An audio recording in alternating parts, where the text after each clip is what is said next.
From in California, Ian? Who has it? I think it was Arizona actually, and Ingrid got involved. It wasn't trivial. So it's difficult to find here then? Yeah, I don't know if that's like, it might just be the way it always is. I know that there are problems with shipping and all this right now. But yeah, it was tough. But the importer was fantastic. Hero Vino. They just got us everything we needed. I think we have a bottle left of the Gruner from yours, and so Mireia wants to save it. Not that I want to save it, but I think last year it was a little bit challenging times to bring wines to the US market because you never knew what happens with the tariffs that Trump always, how do you say, was talking about, and things like this, quite chaotic. So. that's cool. Oh, cool. The people are joining. All right. Hey guys. Hey Pierre. What's up, Henry, Jessica? Dave Hill, you finally made it. Hey folks. Nice to meet everyone. Dave, where do you live?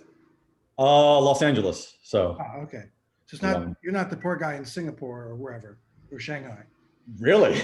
No, that's No, not me. There's some guy or gal who's out there. Yeah, we always post the time in the emails and it's like 4 a.m. or 5 a.m. It's tough. They should just drink. I mean, it's really obvious to me.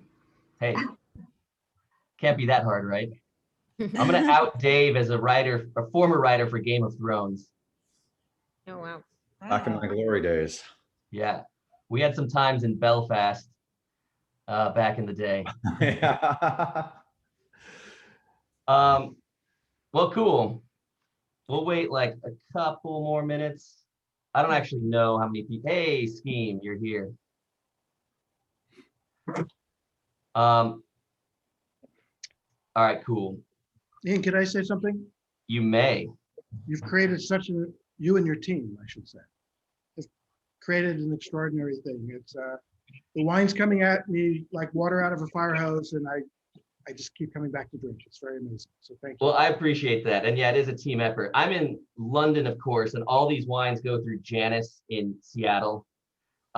So thank you, Janice, for making it all happen. Thank you, Janice. Yes, thank you, Janice. But Ian, your notes are extraordinarily good as well. Please, it's a full expression. Wonderful. I've always been good at notes, Pierre. Well, cool. Let's I will, introduce myself, I guess. You all know me. I'm Ian. This is Vine of the Eight, where each month a winemaker chooses the wines. And I think this is one of the best ways to learn about wines. No one knows more about wines than winemakers. They know what it takes. And so when a winemaker recommends a wine, I think it's the most valuable kind of recommendation. Makes my life really easy. I don't have to pick any wines. I just have to hand select winemakers I know are awesome, and they do all the work. I do some notes, as you pointed out, Pierre. But let me just introduce our guests, which often outnumber our members on these calls, since we only have 12, some of which just can't join because of the time. But we have, I'm trying to find you all. We have Dan, who is actually disgorging, and Jacqueline of Carboniste right here. We have Ingrid Greuss from the Weinviertel region of Austria. It's on the Czech border in the northeast. She's gonna smile every time I say Austrian things. We have Jessica Gasca of Story of Soil. She's there in Santa Barbara County with our curators. And we have Isabella, where are you? Yes, Isabella is from Arpepe, and she's our curator next month. So we're happy to have Isabella. And, staple guest taster, Ara Manzin of Bianco Rosso. She's an importer, and she actually distributes Mireia and Tara's wine into Seattle, and she introduced me to the wine. And I'm very thankful. She really knew that I would be into it, and so she kind of beelined, and here we are. And really thankful that on pretty short notice, you guys were able to curate this club and choose wines that we were able to find barely in time to make it. And then, of course, from Camins to Dreams, Mireia and Tara, they are our curators. They selected all of your wines. You should all feel very loved. And you know, you guys are very interesting. Mireia is Catalan, and I know that they're very, they feel a lot of pride for their place, and she's making wine in California. And Tara is actually in the Chumash tribe, which has been inhabiting Central California for, I think, 13,000 years. That's incredibly unique and interesting. We could immediately pepper you with 1,000 questions about that. I think if you just gave us a little background about this project, Camins to Dreams, you know, you're making a Syrah and a Gruner, which is really interesting. What are you trying to accomplish? What are you learning? Yeah, tell us a little about that. Sure. So Camins to Dreams. So we're actually located here in Santa Rita Hills, appellation of Santa Barbara County of California. And so Camins to Dreams, how we came up with the name was through all of our travels between Europe and here, the United States, through all the paths and routes that we have traveled. It has finally led us back here to my hometown, and so that's how we formed Camins to Dreams, which means the path in Catalan, in Mireia's language, so the path to our dreams. So through all the travels and routes we've traveled, it has finally led us back here. So Tara and I met back in 2006 in the wine industry. I was an intern at Jailor Winery in Paso Robles here in California. She was at that time working there. And when I finished my internship, came back to Spain and invited her over. And yeah, we spent like 8 years back and forth until I finally decided to move here in 2014. And that's why we say like always, like she would go there to Spain, or I would take her all over Europe to visit wine regions and to taste wines. And I would come here and she would do the same with me. So yeah, we did travel and take a lot of routes and paths to go explore wine regions and learn more about wine. And yeah, now we're here. And in 2017, that's when we started Camins to Dreams together. Yeah. And it's actually the wine that you're going to taste today was our first vintage and our first wine that we made together. So yeah. Yeah, that's really exciting. Very cool. Did you want Tara to move to Catalonia, Mireia? How did you settle that one? The question did come up as to who would be able to adapt better. And because I had already started my project with my own tribe here, we just both decided that it was better that Mireia would move here, because for one, I didn't really speak a whole lot of Spanish, and especially where she's from, it's Catalan. So that's 2 languages that I have to learn. And while Mireia already spoke English, we just felt it was better for her to adapt. And I had something going really well and starting. And so that's how the decision came. But we're going to retire in my house in Spain. We're going to go back there to retire. So Yeah. that's good. That sounds nice. Yeah. Do you speak Chumash, Tara? Yes. I mean, it's also a difficult language. I know a lot of words, but like any language, if you don't keep it up in speaking it, you tend to lose it. And yeah, I know a lot of words in our Chumash language. Cool. So I saw that the California legislature like deemed you the first native winemaker. Yes. Can you explain that? Like, how did that come about? Well, there are other tribes that are in the wine industry, but none of them come from their own tribe. And And so, I mean, back then when Kita got started, yeah, there was no other winemakers of Native American from their own tribe.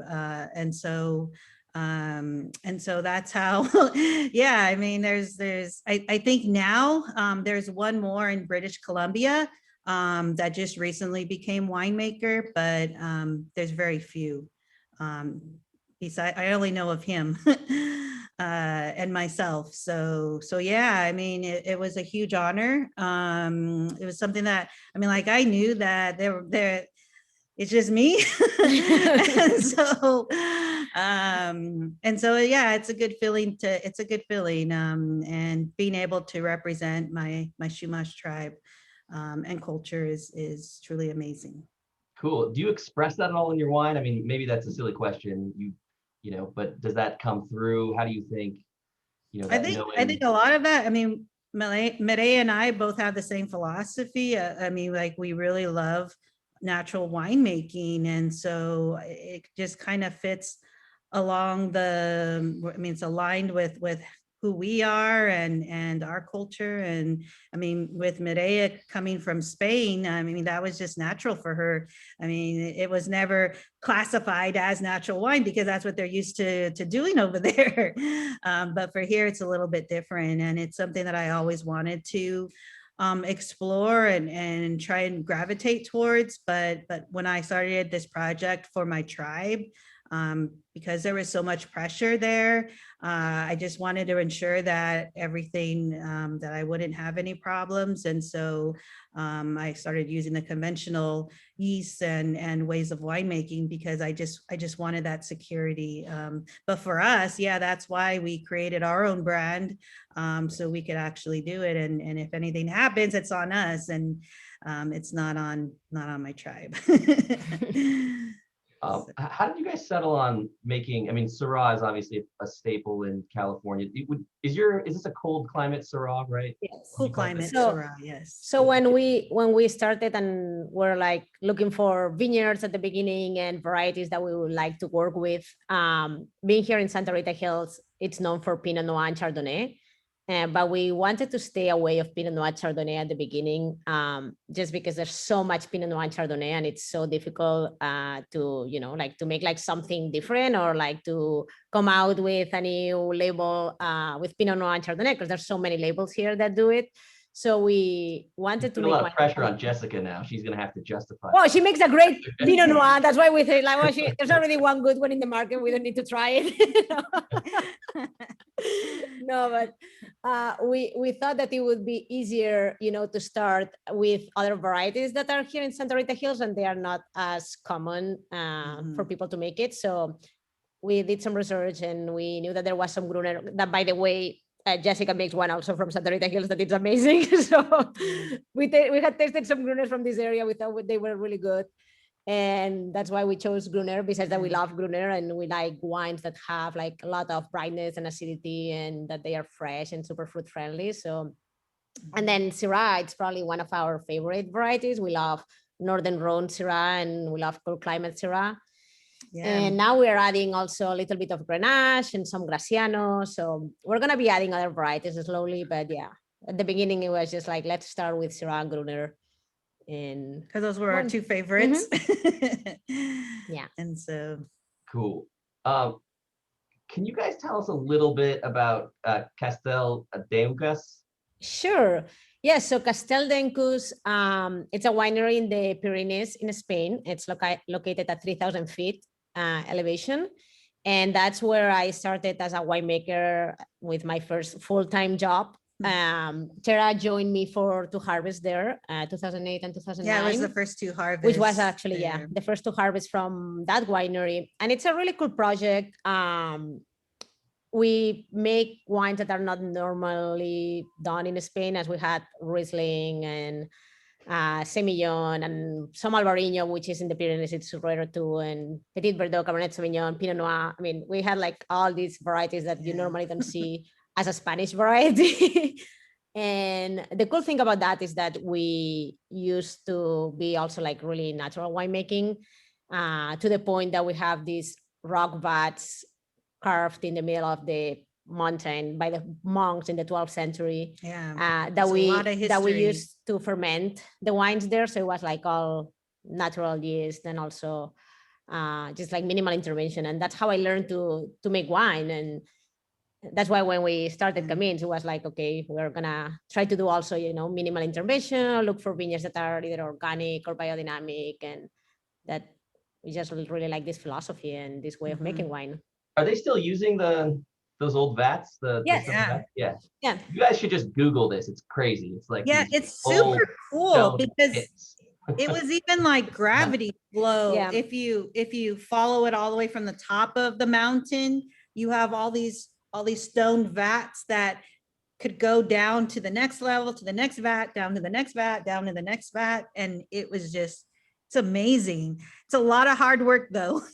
we would hand pick everything, take it to the winery, sort it, put it back into the little boxes, cases, 12-pound cases, and then take it to the middle of the forest again to dump it into the vats, into the stone vats. Yeah, that was a hike. Carrying the cases and everything. It was hard work, but it was worth it too.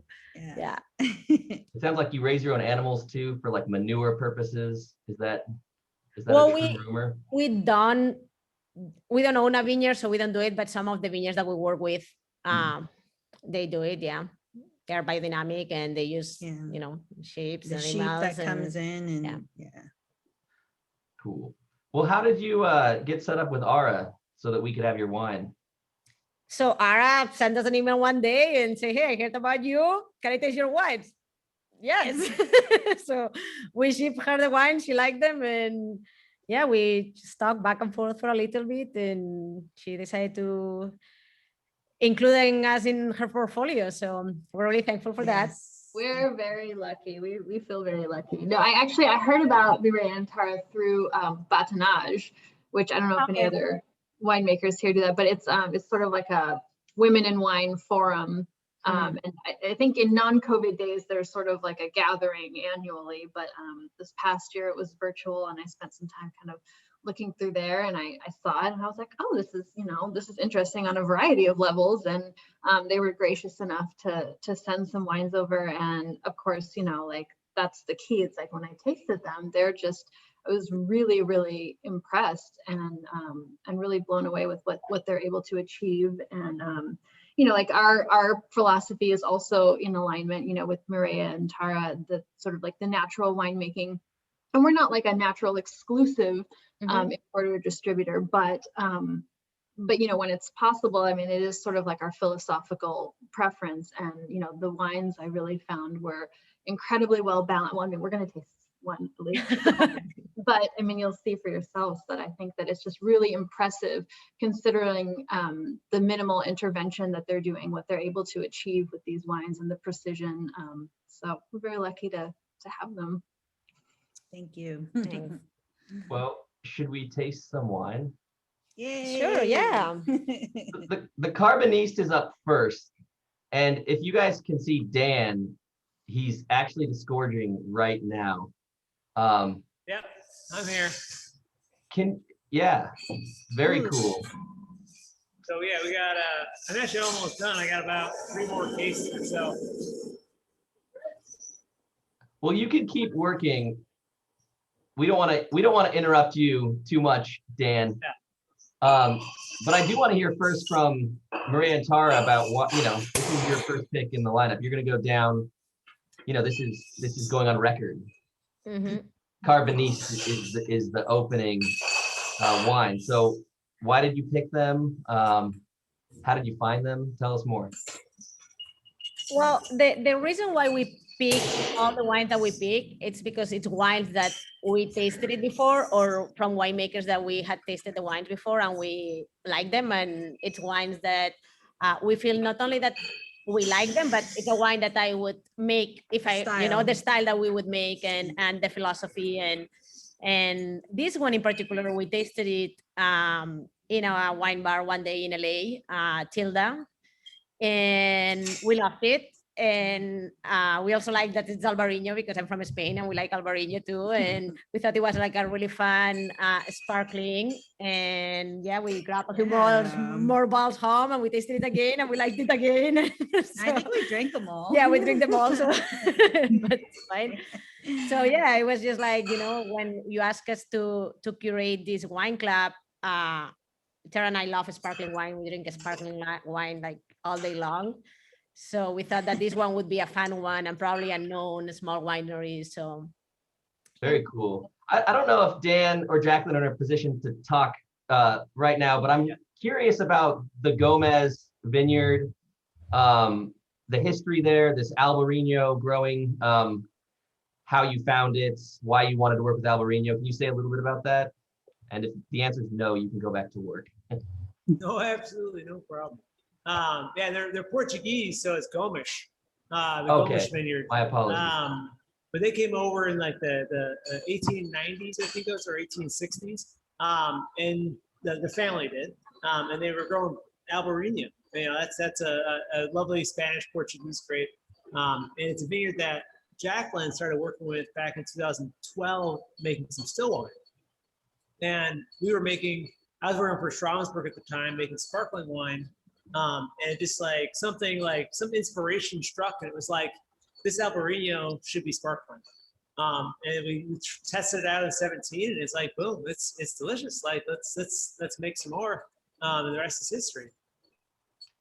Yeah, your approach seems very interesting. Now, by the way, I've never tasted your wine. I couldn't get it here in London, but I was reading about it. We're not distributed there yet.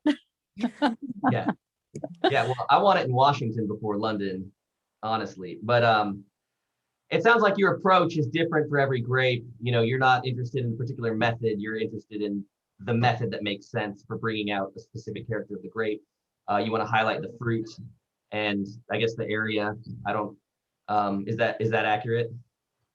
Yeah, so each one of our wines, we had 7 different wines last year. Each one is really like a concept upon itself. You know, like we're not trying to like make 7 of the same wines. We live in Napa here, and it's like people make 7 different Cabernet Sauvignons, and like, how can you market 7 different Cabernet Sauvignons? It's like each one of our wines is meant to be like extremely unique. So there's the Albarino, right? There aren't many sparkling Albarinos, but like once you taste it, you realize like, wow, this does make sense. And from there, it's like each wine is its own concept, and you have to build that concept from the ground up in terms of each one of your inputs has to be tailored toward achieving that end goal. And we don't market ourselves as natural wine, but like a lot of what we do is very much in line with that. You know, we're mostly uninoculated fermentations, et cetera. We're always trying to reduce our inputs. And so it's like figuring out like the Spartan sort of like what inputs are necessary in order to generate, the wine that we're trying to produce based on the style. You know, and every time that we bring out or start with a new vineyard, we ask the question, where does this fit in the greater context of sparkling wine? What can this vineyard bring to sparkling wine? And we try to represent the vineyard through the expression of the style of each wine. And so it is very intentional to make a different product with each vineyard, because you can't make the same wine with an Albarino from the Delta as you can with a Pinot from Santa Cruz, for instance. Right. I'm dying to hear what this tastes like. Everybody have it open? No one? Henry, Jessica, Dave? No one's cracking the. Okay, you got it.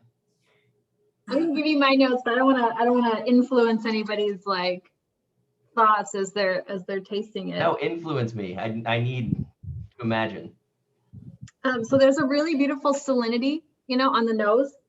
It's funny because when I first smelled it originally, and I'm going to butcher some pronunciation, Mireia, so I'm sorry in advance, but it has sort of like a Macabeo Xarello, which is not the same grape at all. So it's kind of funny that my mind went there because I was thinking like a Spanish sparkling wine, even though this is not traditional method, right? But it has sort of that like it's kind of a floral lifted nose with a salinity. And then on the palate is really interesting because there's so much more that comes in, like really like gooseberry, kiwi, like fresh kiwi. I get a lot of lots of like sort of tart green fruits. It's very pretty. Nice. So Ara, I would say that I love the description. These are all bottle fermented. I don't know if you can hear him, but he said that we are traditional method, and it's all bottle fermented, all hand disgorged wine. So we do an initial fermentation, and then we do our secondary fermentation in the bottle, and then riddle and disgorge by hand. And you can see it now in action. Yeah. What do you think, Jessica and Henry? We have two Jessicas, so I gotta be careful. They're muted, so they need to unmute themselves. Unmute. Yeah, we're a little behind. We were mid-pour. It's delicious. I don't have any great notes to add to that. I think I don't know. What do you? I think it's, yeah, I don't know. I'm really enjoying it. It's really like bright and crisp and really just a treat. So I don't have much else. I could drink this all the time. Yeah, That much is clear to me. That's what we're aiming for. You know what we're trying to create a product that is just joy. Dan often says, let's Marie Kondo this, let's spark joy. And I think that's a really good way of saying it, because, you know, oftentimes sparkling wine gets the reputation of you have to save it for the perfect time and you have to wait until just the right moment. And I'm going to sit this and so much pomp and circumstance around it, when, you know, we want you to pop it and open it. We want you to enjoy it. Really delicious. Awesome. And this I've also found it's not like super bubbly, which I also really like. I don't know if is that part of the natural, like, so that is absolutely intentional. And Dan, are you able to do you want to speak to that, or should I go a little bit more into it? On that, with a younger wine like this, this is a 2019 wine you guys are tasting. If you went sort of full pressure, it becomes a bit aggressive. And so with younger wine, with fresher style, you really don't need so much bubble. With a traditional champagne that you're planning to age 5 years in the cellar, having a bit more pressure that's going to integrate then with all of the yeast extracts in the bottle helps to create a nice balance point. But we don't want yeast flavor. I want the fruit flavor. I want the terroir. I want the actual sort of grape expression. And so we really don't need a lot of pressure there. As long as you want the amount of pressure that makes it the most pleasurable experience. And I think that sometimes a little less pressure is the right amount of pleasure. I think you hit it. Thank you. Excellent. I think that's nice. It is very fruit forward. It doesn't have sort of the like lazy character that, like, you know, dampens it. It's very much like alive, and you can really taste the fruit coming through. Primarily. Absolutely. And we are able to preserve those fruit characters with the shorter tirage period. So it goes from grape to bottle within about 3 months, and then it sits in tirage for another 3 months. So we're at about 6 months from grape to release. We are coming up on our spring release here in a couple of weeks, and that will be releasing our 2020, some of our 2021. And we do that so that we can preserve that freshness, so that yeast autolysis does not happen as much, because one of the things that we notice is when the yeast sits on top of wines that are ripened in California, you get sweetness on top of sweetness, and it starts to become heavy and a little bit more cloying. And we want you to experience that fruit character instead of the the weight of the like brioche and those kind of characters. Well, Jacqueline, now that you've met Ara, you guys can arrange to have your wine available in Seattle. This is great. Email me. It is available, by the way, direct to consumer. If you go to their website, they do, you know, it's often sold out, but you can buy it direct. Yeah, we're running low on a lot of our varieties, but we have the Albarino in stock, and we are getting very close to selling out of our Marin Rosé. We have a number of different tiers of products. So what you're tasting right now, the Albarino, is part of our Critter series.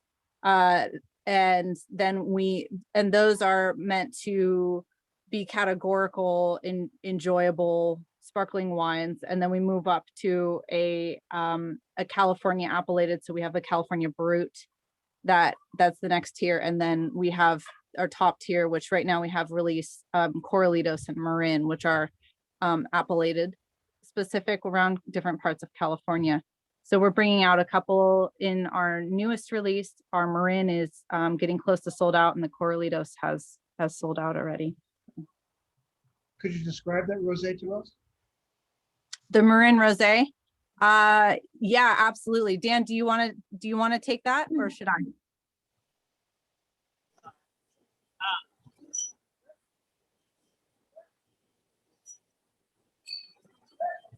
He's cutting it off.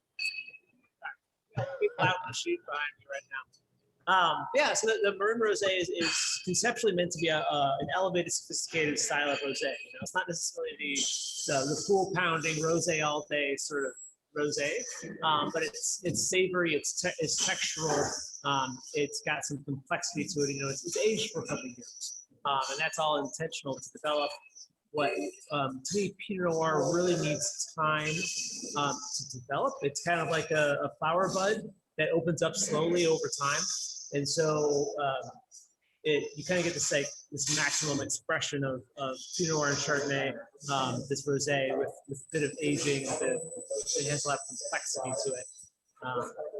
So that's the concept around the Marin. Dan, would you speak to Marin as a appellation for a minute too?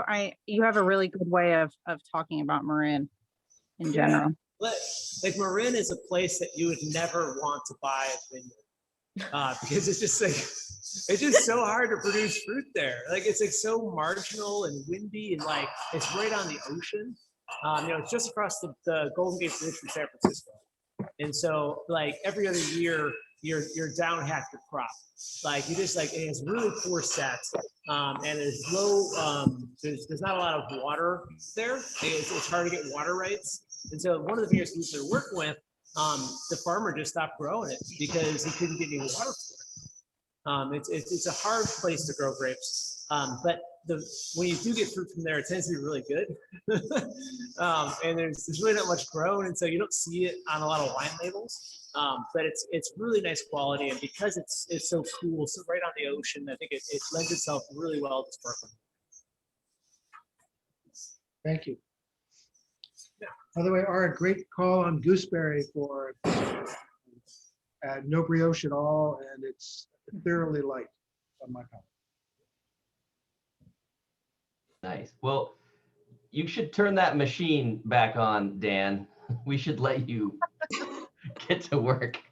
Yeah. Go make us more. Go make more. Yeah, go make more wine. Thanks for being with us. Really appreciate it. Mm-hmm. Yes, thank you. Glad to be here. It's a really cool group of wines. I'm excited to hear what you guys say about it and to see it in this context. Thank you.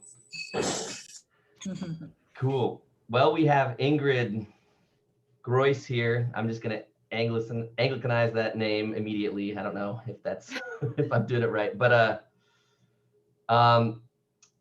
Tara, Mireia, what do you see in this lovely Austrian wine?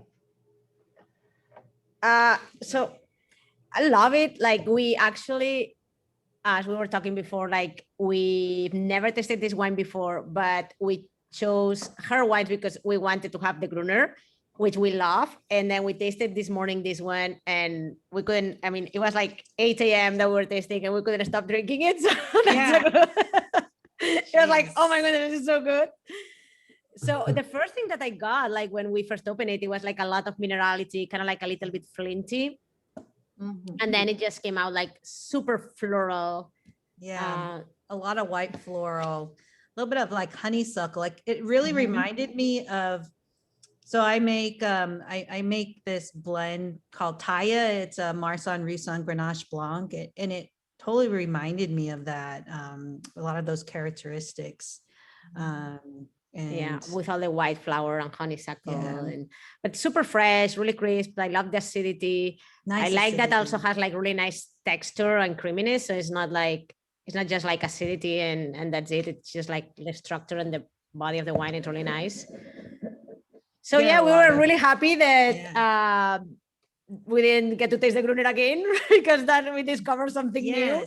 And then we were trying to read about the varieties and we were like, okay, what is this? Holy what is smokes, this? What is there's this? a lot of varieties. So that's why we need Ingrid here to tell us what the heck is this, because it's so many. It's a field blend, but yeah, we were just curious, was it like all the wines picked at the same time, or were they picked at different times?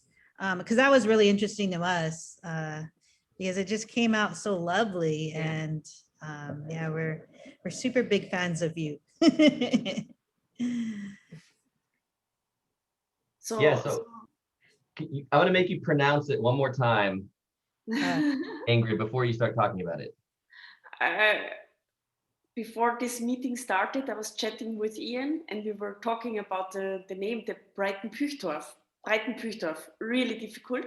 Completely lost it. I had it for like 1 second. I just said, when you pronounce it correct, it's a perfect indicator that you are completely drunk, because as long as you're not drunk, you cannot pronounce it. Even the Austrians don't pronounce it correct. It's Breitenpüchdorf. It's the name is similar to Village. Breitenpüchdorf is the vineyard towns where this wine comes from. And before I tell something about the wine, I really have to say I'm so super happy to join you tonight. In Austria, it's already night. So in the US, it's during the day, I know. And it's gorgeous to be in in a meeting with so many female winemakers. And I have to tell you something. In Austria, when I started winemaking, nobody took me serious as a winemaker, because Austria is so old-fashioned. Austria is so super, super traditional. So when you're a woman and you say you're a winemaker, in Austria, everybody thinks, oh, you probably have a husband who is doing the wine and doing the cellar work, and you're just a marketing lady. Or probably you have a father who is doing all the work in the vineyards and in the cellar, and you're just selling the wines. So when I was young, I always wanted to become winemaker. And at these times, it was so difficult for women. There was only one really super good winemaking school, but this was quite far away. And at these times, there wasn't even a dormitory for girls, because you were allowed to attend this school as a girl, but actually, no, it was just for boys. And after I graduated from school, there was no possibility to get, education on wine, like to go to university to study winemaking or something like this. Didn't exist. And so I studied business administration, because if you have no plan what to do in life, you study business administration. But I didn't become happy. I was working for some big companies. Probably you know them because it's US companies. I was working for Coca-Cola in Germany. I was working for the Anheuser-Busch Brewery, also in Germany. but it didn't satisfy me. I was earning good money. I got a nice company car. I got a nice company flat, everything perfect, nice wage, but it didn't satisfy me inside. And then it was completely new. It was the first time they introduced a new study at university called winemaking. And I said, okay, I go back to Austria, I go back to university. I will study winemaking at university, and then I go to the United States, to California, to become a woman winemaker there, because I knew that in the new world, female winemakers don't have these problems because they have a quite good example. Or it's more common that also women are in the wine industry or in the wine business. Mm-hmm. Or to go to New Zealand, or I don't know, but not to Austria, because Austria was really at this time, female winemakers, they didn't exist. Nobody took them serious. But during my studies, I started to do some wine at home as a reference, because if you want to apply somewhere in the world, you have to have a reference. And I tried to do it with my father, and it absolutely didn't work, because when I was at university, he always did something in the cellar. Like, for example, oh, Ingrid, I wrecked all your wines from the lees. Or, oh, Ingrid, I added some finings to the wine. And it was for me, oh my God, the whole year is now damaged for me. And I had a really fantastic grandma. And unfortunately, she passed a few years ago, but I loved her so much. And she was my, how to say, idol? Idol? Is this an English word? Idol? And my grandfather, he passed away quite young. So my granny always worked her vineyards on her own, and she also made wine on her own. I have to show you a picture. This was my granny. Do you see her? Oh. And one day I was talking to my granny, and I told her, Granny, it's such a huge problem with my father, because he absolutely has no trust in me. He's not believing that I can do it as a woman, and he doesn't have, how to say, faith, trust. And she said, is he stupid? I did it my whole life alone. Why shouldn't you be able to do the vineyards and do the cellar work? And I had a deal with my granny. I was asking her to give me one of her vineyards. And this is where the gemischter Satz comes from. And I said, Granny, I want to work these vineyards on my own without my father. And I want to make a wine out of the grapes without my father. And I had a deal with my father as well. I told him, look, my granny gave me the vineyard. I want to do my own wine. Please don't touch it. Please don't do something. It's my tank in the cellar. It's my grapes, so I can do whatever I want. And at the end of the year, we are tasting our wines. We taste your wine, we taste my wine. And if my wine is better, next year, you take a step back and I make the wines and I make the decisions. And he said, of course we can do it. He had really self-esteem. He said, of course, because he was thinking that his wine is definitely becoming better.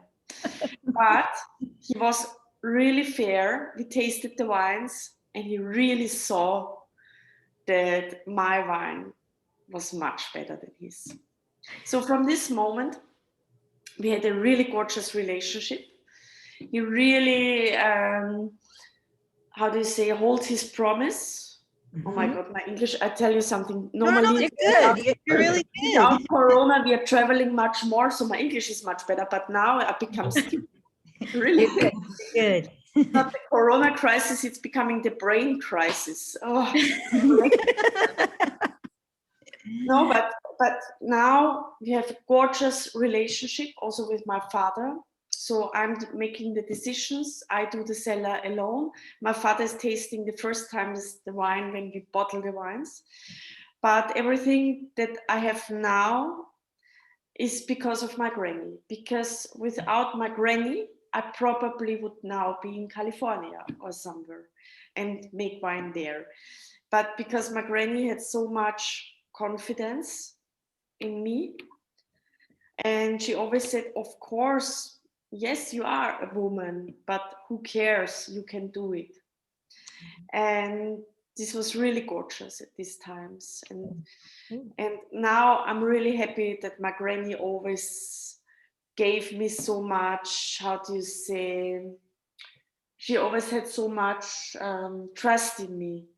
And she always said, you can do it. And don't think about the boys who think women cannot be winemakers. And I'm really happy. So this was actually the story why I'm now winemaker in Austria and not in California or New Zealand. Wow. And another gorgeous thing that comes from my granny is the gemischter Satz. And I tell you something, gemischter Satz is one of the most traditional wines or kind of plantings that we have here in Austria. Gemischter Satz, if you translate gemischt, it means mixed. And Satz means planting, so it's mixed planting. That means many, many different varieties are completely randomly planted in one and the same vineyard, and we harvest together. And of course, we ferment together. And I'll show you a picture what gemischter Satz looks like. Probably you know it from Spain, perhaps. Yeah, we have fill blends in Spain. Yes. This is gemischter Satz. This is a harvest bucket when we harvest, which is another one. So it's a colorful potpourri of many, many, many different grape varieties.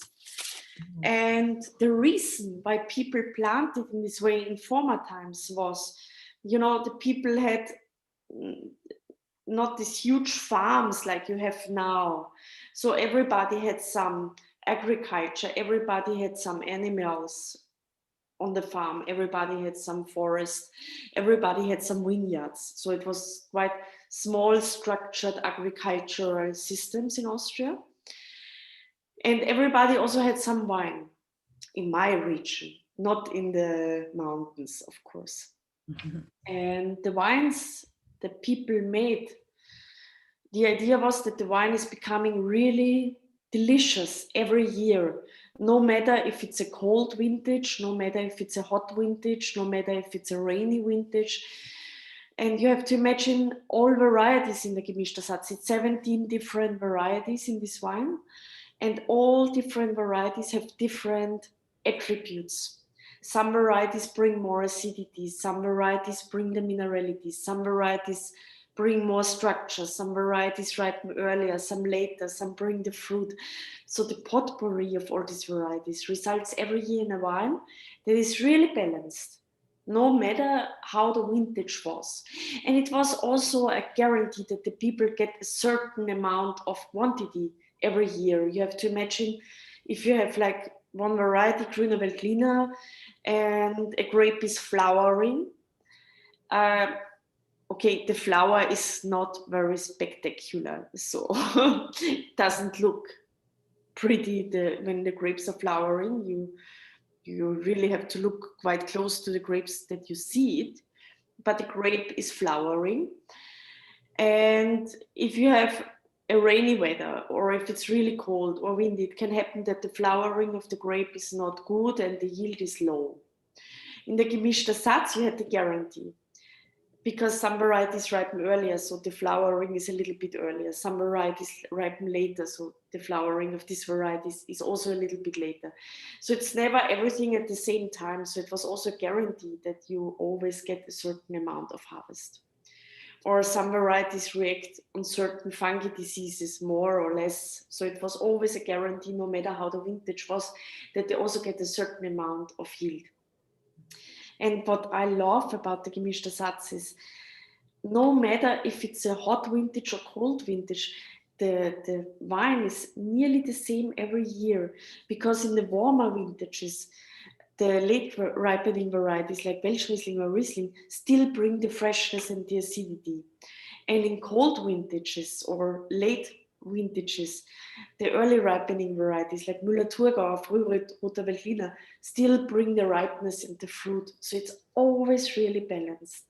And this is what I love about this kind of planting, the gemischter Satz. And It's actually our most traditional way of planting grapes in Austria. 50 years ago, 100 years ago, nearly all vineyards were planted gemischt, so mixed.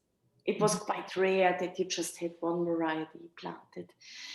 And I don't know if you know the Austrian wine history, but in 1985, 1986, there was a huge scandal in Austria, also in some parts of Germany or Italy. It was called the wine scandal. Did somebody hear about this or know the story? So I tell you in short. Some winemakers, it was just a few winemakers, added diethylene glycol. It's a kind of antifreeze to the wine in order to make wine more sweet, to give the wine more body, to make the wine more opulent, more creamy.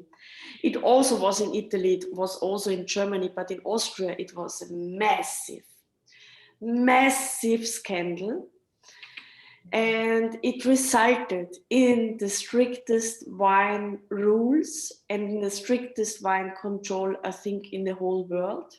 So after this, they made a completely new law. So all the wines that have this red, how do you say, capsule, are analyzed by governmental lab. They are tasted sensorically. Everything is controlled from the vineyard to the production to the cellar.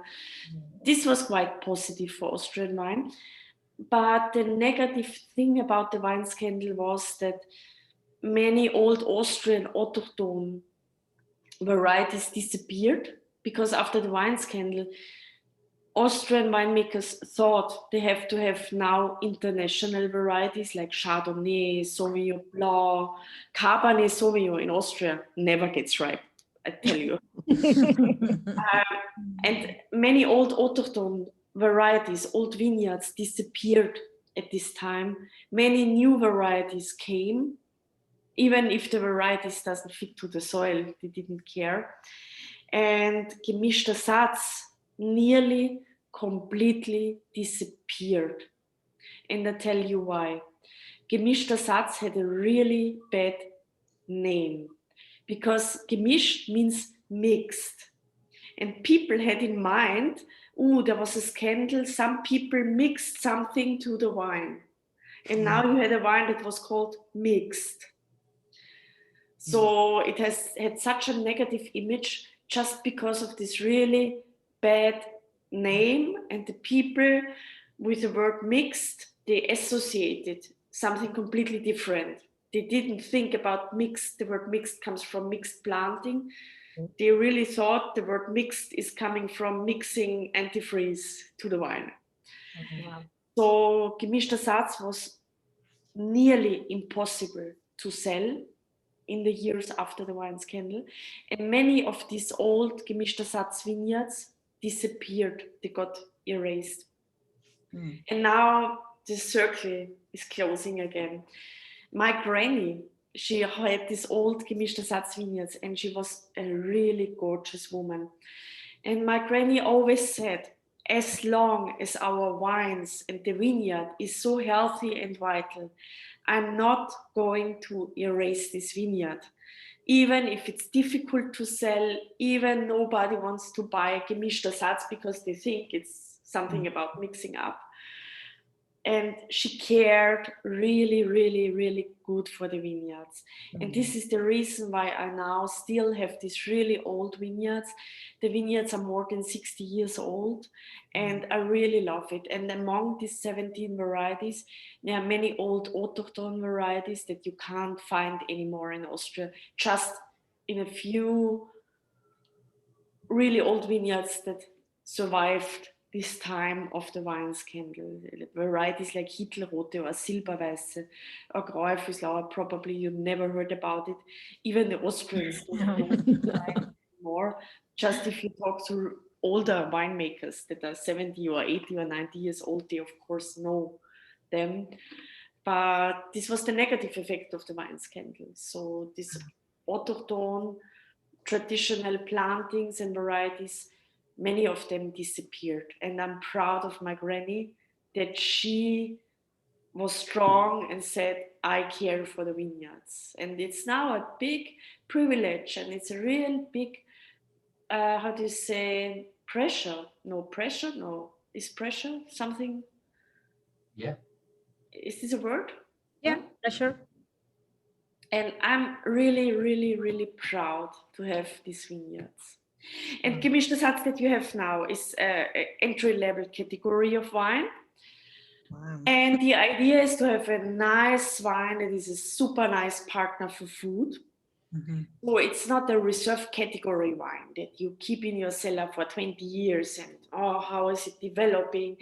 The idea is to have a wine that is really nice to drink if you have a nice food, a super schnitzel, or I don't know, then grab a bottle of it, open it, drink it, enjoy it. Grab another bottle if you have it, enjoy life. That's the idea.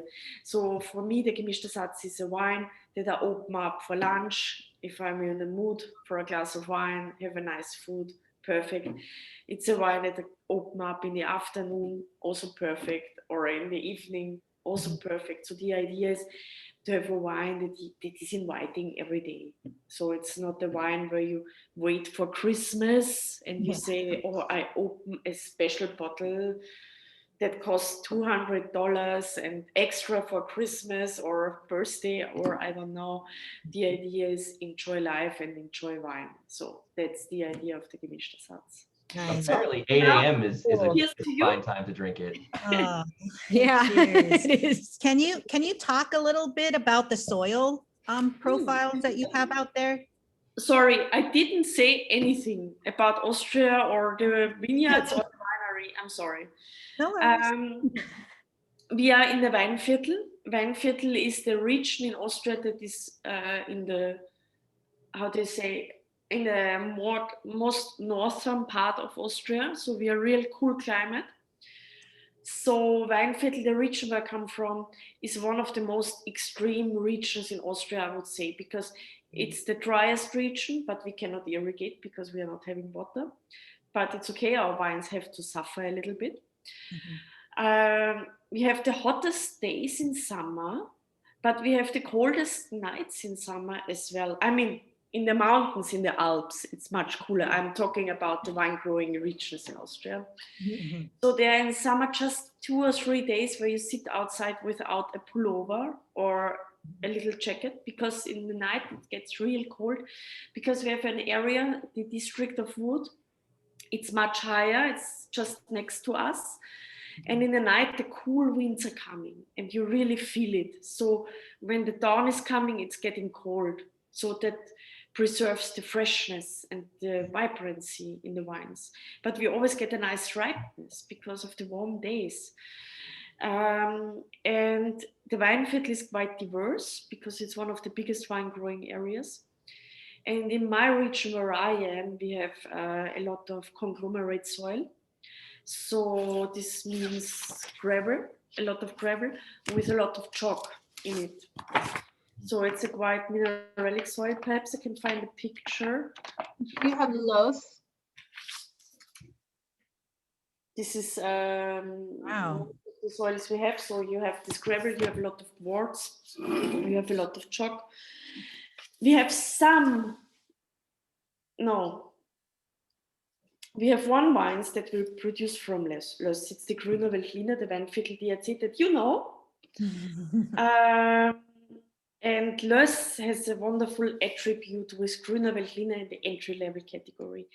Löss always has these yellow fruits. It's always this quinces, a ripe apple, a juicy pear. It's always inviting in the nose. It's always warm and shining. But on the palate, Löss gives you a super structure and you have a nice acidity in the back. So it's wines that are really inviting in the nose because they are so charming and welcoming, but they're still fresh with a structure. I would never produce a reserve category wine, so a wine that has more alcohol, is more powerful, from a Löss soil, because Löss is too over opulent.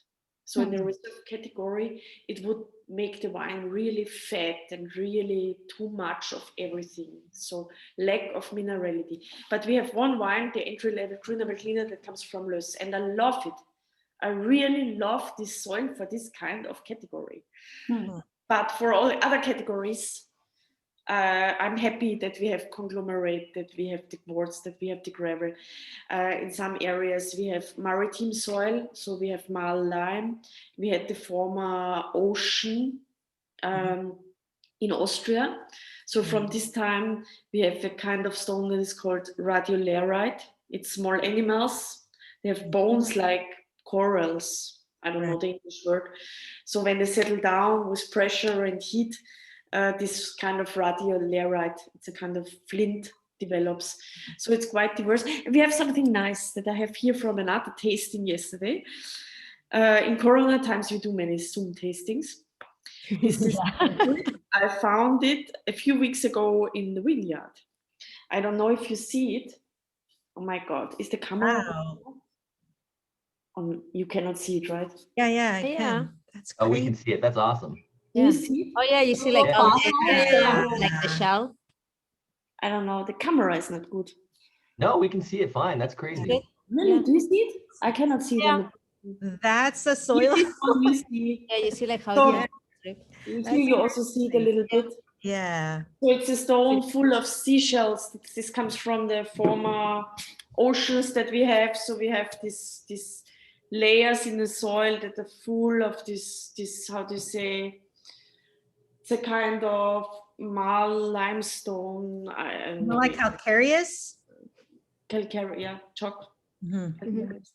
Yes. Oh, that's So cool. at the winery, we are not producing natural wines, so we're not producing orange wines. Unfortunately, I never tasted your wines, but I would be really curious. So all my wines, the idea is I like to drink orange wines, but I don't want to have it in my wines personally, because we work the whole year to get the expression of the soil into the glass, and we work the whole year to get the expression of the grape variety into the glass. And if you let a wine oxidize completely, so it's really orange, then I think the oxidation aromas, how do you say, overlie is the word? Yeah. All the expression of the soil character and the expression of the variety. So we use sulfur in our wines because we are not doing orange wines. But I'm a big fan of, I mean, my personal opinion is sometimes people are asking, what are you doing in the cellar? And they want to see, can we come during harvest and see what you do in the cellar? And I always tell the people, I don't know what you want to see, because we are actually not doing so much. Pressing our grapes, we have the grape juice, we let it settle down 12 hour, 24 hour, whatever. Then we rack the clean juice and then we ferment it. And that's it. And I always really think it's the same when you're cooking. I don't know how it is in the United States, but in Austria, if you buy tomatoes in the supermarket, you sometimes get these red round things. They look like tomatoes. You take a bite and it tastes like water and nothing. If you have your homegrown tomatoes, they are so extreme, sometimes they hurt on your tongue because they have acidity, they have sugar, there's so much extract. And if you make a tomato sauce out of these tomatoes, you just add a little bit of salt perhaps, and it's perfect. If you have the supermarket tomatoes, you can also make a delicious tomato sauce, but you have to add herbs and spices and this and that and that. Then you get the sauce that is probably tasty, but perhaps doesn't taste like tomato anymore. Yeah. Same is when you make wine, I think. So what we try is to have really super healthy grapes. We try that we have super healthy and really good vineyards. And we try to plan our harvest date really good. We try to select a lot in the vineyards. And we're looking for a good ripeness, but still that we have a nice acidity and a nice balance. And then I think it's not necessary to do a lot in the cellar anymore. So if you have good fruit. And we work certified organic. The 2018 vintage that you have doesn't show it on the label because at this time we were still in conversion. But if you buy wine now, all the wines, here I have another bottle. It's a Chablau. I had it for a tasting yesterday. So all wines are, how do you say, you see it? Yep. Are certified organic now. And we think it's I think as a winemaker, I don't know how it's in the United States or if there is if it's important to the people or if they take care. But for me, there was a moment, you know, in the vineyard, you always have so many life around you. You have the bugs, you have the birds, you have animals, we have thousands of hairs. This is the reason why there is a hair on the bottle. I was going to ask about the bunnies. Yeah, we have millions of hairs. So in the morning and when the dawn is coming, you see hairs everywhere. And they behave like it's their own vineyard. So they think, what is this crazy woman doing in my vineyard? And actually it's true. When I go to the vineyards, I'm actually a visitor because the hare is living around the clock in the vineyard. And also the mouse and the bird and the bug and the spiders. I don't like them, but of course. So it's actually a complete ecosystem. And actually when we work the vineyards, we are actually like, how do you say, like robbers. We come there, we break into their home, we are there and do something. And actually we have really take care what we are doing outside in the nature. It's not our vineyard because these animals and everything that is living in the vineyard, it's their home, it's their flat, it's their living room and it's their bedroom. And this is the reason why we actually decided to work organic, because I don't want to kill everything around us. And if you ever saw a package of conventional spraying things, it's spooky. I don't know what it is. It's chemical words, but Right. I don't know what it makes, you know. And this was the reason actually why we said we want to work organic. And since this, I have a really good feeling when I go outside, and I like it, and I'm happy for doing it in this way. But there are also colleagues who are not working organic and doing a great job. It's not a bashing, because I also know some organic farmers who work really bad. Yeah. And I know some wineries that are not organic or not certified organic who are doing a gorgeous job in the vineyards. So it's not that I say just this is correct and this not. But for us, it was the decision to work organic. Mm-hmm. Yeah. And I hope everybody already tasted the wine. Oh, yeah. Yes. We almost finished the bottle. I drank my glass. So in Austria, we say Prost. Prost. Yes. Cheers. Cheers. Thank you for sharing your story with us. Yeah, and Ingrid, I tried that Gruner and one of your others, the one that you just held up, and Mireia and Tara originally named your Gruner. I think they said. I know, yeah. I'm really glad that it wasn't available, because this wine is pretty thrilling, and it was really fun to learn about it. Okay, great that you liked it, that you have fun with it. I'm so glad to learn about you, because you're a new winemaker to me, and I'm ecstatic to know you and to try to sell your wines going forward. You need to do a better job of getting them to the US. You know, I don't know. You got to muscle those hairs out of more grapes or something. I think it will get better now. So in the future. Yeah. Awesome. Thank you so much. You're welcome. Thank you. Well, we don't have the next winemaker on the call. They could talk about it. Well, I'll try a little bit. Yes. So Are we taking you have this one next? the Datera. Yeah. So yeah, Laura Lorenzo is pretty badass. I struggled to get in touch with her. The importers really doesn't care that I wanted to get in touch with her. So it didn't work out, but I know, I asked Mireia. I was like, Well, why didn't you reach out to her? wait, so do you know her? No, I don't know her. Personal, Oh. no, I don't know her. I mean, she's from Spain and she's a winemaker from Spain that I've been following for a while, tasting her wines. And I think she's a great winemaker and it's great what she's doing in the region where she is.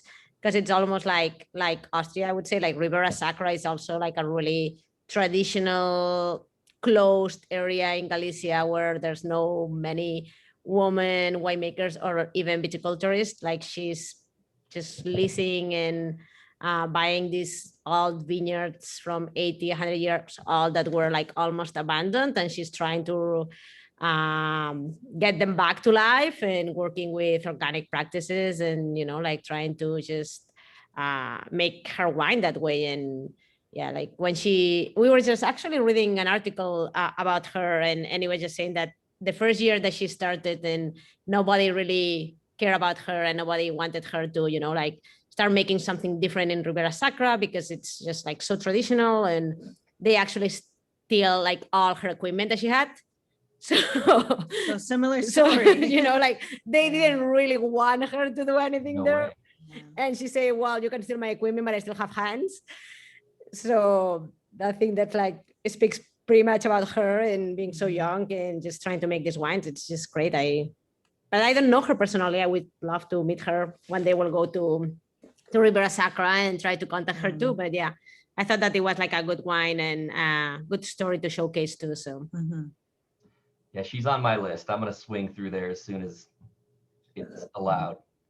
By the way, next time I go to Seattle, I'm gonna come back to Europe with a bunch of your wines, and I'll take a Gruner to Ingrid, and she can. We'll pay a visit to her too. Hopefully, actually, we wanted to go this year for my birthday last month. My thing that I wanted to come, I wanted to go to Spain, visit my family, and actually go to Austria because I was in Austria when I was, I don't know, like 10 years old with my family just visiting. And since then I say like, I want to go back. I loved it.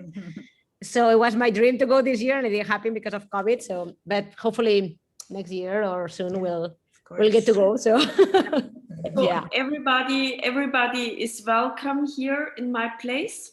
The Austrians, I think they are well known that they are quite friendly, how do you say, hosts. And my mom is running a very nice restaurant. She's cooking delicious. So everybody who ever tried an Austrian schnitzel should come over here. And we have a lot of wine. So you can have a nice weekend, doing this. Yeah. Say no more. Eating and drinking, that's good. Life. And it's really super nice in my area. Nice. So if everybody is visiting Austria, please feel welcome. And if you come to Austria, of course you have to bring me some bottles of wine in exchange. We will for sure. I mean, to all winemakers here in the panel, if a winemaker is coming without wine, not welcome. You have to bring a few bottles of wine that we drink together. And have fun. Of course. Yeah. Actually, it's good that I'm talking again for a few seconds, because in Austria it's meanwhile 10:15, and tomorrow is an early day that we are starting. So I would use this opportunity now to say bye to all of you. Yeah, I hope you don't mind that I'm not joining the whole meeting, but no worries. Obviously, we know it's late. Then I'm dead. Thank you so much, Ingrid. It was a pleasure. Thank you for the invitation, and I hope you enjoyed it. And I was completely serious. Everybody's welcome here in Austria. So if you ever come, please visit me. Write me an email or a WhatsApp, or I don't know, phone me, whatever, or just come. We'll keep in touch. Thank you so much, really. Yeah. Thanks. Thank you. Thank you. Ciao, ciao, ciao. All right, so back to this. I'm gonna say, Yeah. Oh, another field blend, by the way. yes, it's another film that I don't think it's the same kind of. I don't know if the grapes all grow together in the same way that she's describing, but they're at least blended together. I don't know. I couldn't figure that out. I don't know exactly on this this wine either. And it's actually these were the two wines that when I send you, or when we send you the selection, you couldn't find exactly the one that we had said, because with Laura Lorenzo, with the Terra Viticultors, we wanted to taste the Mencia, just because Mencia, I think it's a really nice variety and it's getting super popular in Ribera Sacra, but it wasn't available. But you found this one that's a field blend, and yeah, we really liked it too. So that's great. And there's like, I don't know, like a bunch of different varieties that besides Mencia, I think there's Alicante Bouchet, which is the same that Garnacha Tintorera, and Moratano, and Gran Negrao, and Merenzao, and I don't know, of course. And Mencia, of course. And so it was a really cool wine. And Ribera Sacra is like in the southeast of Galicia, and it's the mountains like next to the Minho River. So it's all planted in terraces, like really steep, with a lot of like, you know, alluvial soil and chalky. And Isabella knows a thing or two about planting on terraces, by the way. She's the queen of terraces. So Terra is holding a map of Spain. This is Galicia, and Ribera Sacra, I think it's this here. Yeah. You came with maps. This is great. That's so a little bit more inland, and that's why they're really popular, the red varieties, because when you talk about Galicia, normally people know Albarino, Godello, Lorello, they're all white, but because they are a little bit more inland, they have warmer days, and they get to have like really cool red wines. So I want to know what Ara's tasting, our guest taster. Let's see. Sorry. She does this for a living, so. Now you put me on the spot. It has a bit of a stoniness to it, I think, which is kind of interesting. A little leather. Yeah, the vines are 80 to 120 years old, which is really impressive. Yeah, I think she like reclaimed the vineyards that she's working with. Yeah. I think what's also interesting is that this wine, it doesn't have like a hotness, like an over ripeness. It has a lot of balance and freshness, and the acid is still quite pure. So I think that's really interesting. It's pretty funny because we tasted. So the day that you sent me this bottle of wine to taste, to see if we would agree to change it for the Mencia, we actually did a blind tasting of Pinots at home, and I threw this wine in the blind tasting of the Pinot. Interesting. And because like it's really earthy, and it's like has like really nice minerality, like some leathery and everything. So really, some people was like, is this a Pinot or no? But it's really light also on the structure. Even though it has a lot more tannin, really gamey. And it's more gamey, but it could have passed for, you know, for like kind of like a different Pinot kind of style, but it's light as a Pinot if you would think about it, with more tannin. And yeah, super earthy and gamey. She was just trying to trick me. I didn't trick her, but I trick everybody else. Well, speaking of which, didn't Tara and Mireia, you guys did an episode for some TV of blind tasting. So I don't know if anybody has that, but you can check it out or tune into it. And yeah, she tricked me that day though. Yeah, but it was from your own country. Anyways, I thought it was like a really cool story of Laura Lorenzo to showcase. Yeah. It would be fun if she was here and explain more about it, but yeah. Yeah, definitely. And it's because I remember sending you the order, and I thought we would be tasting Jessica's wine here. And I think it must have been after that tasting, and you said, nah, let's taste No, I say taste. Let's taste Jessica's wine first. That was Oh, why. I misunderstood then. Yeah, I wanted to taste Okay. Jessica's wine first because I thought it was a little bit lighter and it's a Pinot. But I Well, think it's good this order too. Yeah, It's Okay, fine. it's fine. I have Jessica's wine now in front of me, so. Well, my misunderstanding, I thought it was really interesting. It's like, oh, No, they it's- know something I don't. No. But I just misunderstood. Okay, All good. It's all good though. cool. And it's Well, nice. we should taste that Pinot Yeah. Yes. because Laura's not here. And To we talk can about learn it. all about Jessica. Yeah. Mhm. So, yeah, you obviously know Jessica from Santa Barbara County. Yep. But there are a lot of winemakers there.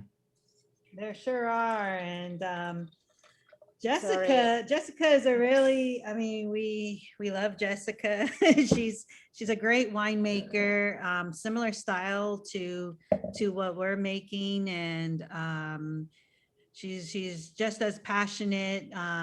She's woman owned as well. And yeah, I mean, I'll let Jessica. She's one of these winemakers that we always say, Tara and I always say that for us, like one of the things that is really important is that you're gonna follow your, like all the way through from grape to bottle. And Yeah. she's one of these winemakers that also, like, even though she has a little kid and everything, she goes like for every pig to the vineyard and she's there, like also in all the moments. So that's, I think it speaks up a lot about how she's making her wines too. So, yep. Yeah, and actually, Jessica, when you first got started in the wine industry, it was actually with this vineyard, correct? Back in 2009, I think is what I read about you. So That's the yeah. storyline I want to hear. Yeah. So Yeah. this is the first harvest you ever did was in this vineyard. Yeah. Costa de Oro, right? Yeah, Costa de Oro, the Gold Coast vineyard, which actually happens to be my uncle's vineyard. I did not grow up in wine. He married my dad's little sister. So I had a little nice in when I decided I was studying to get my master's degree in Southern California and was not very happy about it and decided I wanted to learn how to make wine instead, and called him up and said, I'd love to learn how to make some wine. And he said, well, you can come up and work harvest. I can't pay you, but you can be an intern. And I did in 2009. And that was my first harvest with him in 2009, and absolutely fell in love with the process, the harvest. And I knew that this is what I wanted to do. I didn't know how I was going to make it happen, but I decided that year to move forward and like Tara and Mireia's Camins to Dreams, like follow the path. It had to happen. So, and it started with that vineyard. I've been working with it. So I started my own project along my winemaking journey. As I was working for other wineries, I saved my pennies in 2012 to buy a few tons of Syrah, as well as a little bit of Pinot Noir, and it was from this vineyard. So I've been working with this vineyard since 2012. I currently work with about 5 different Pinot Noir vineyards, and in total, I work with about 13 different vineyards for my project. Yeah, crazy. So, Wow. yeah. Yeah, everything is, and I think that's kind of where the girls and I really relate.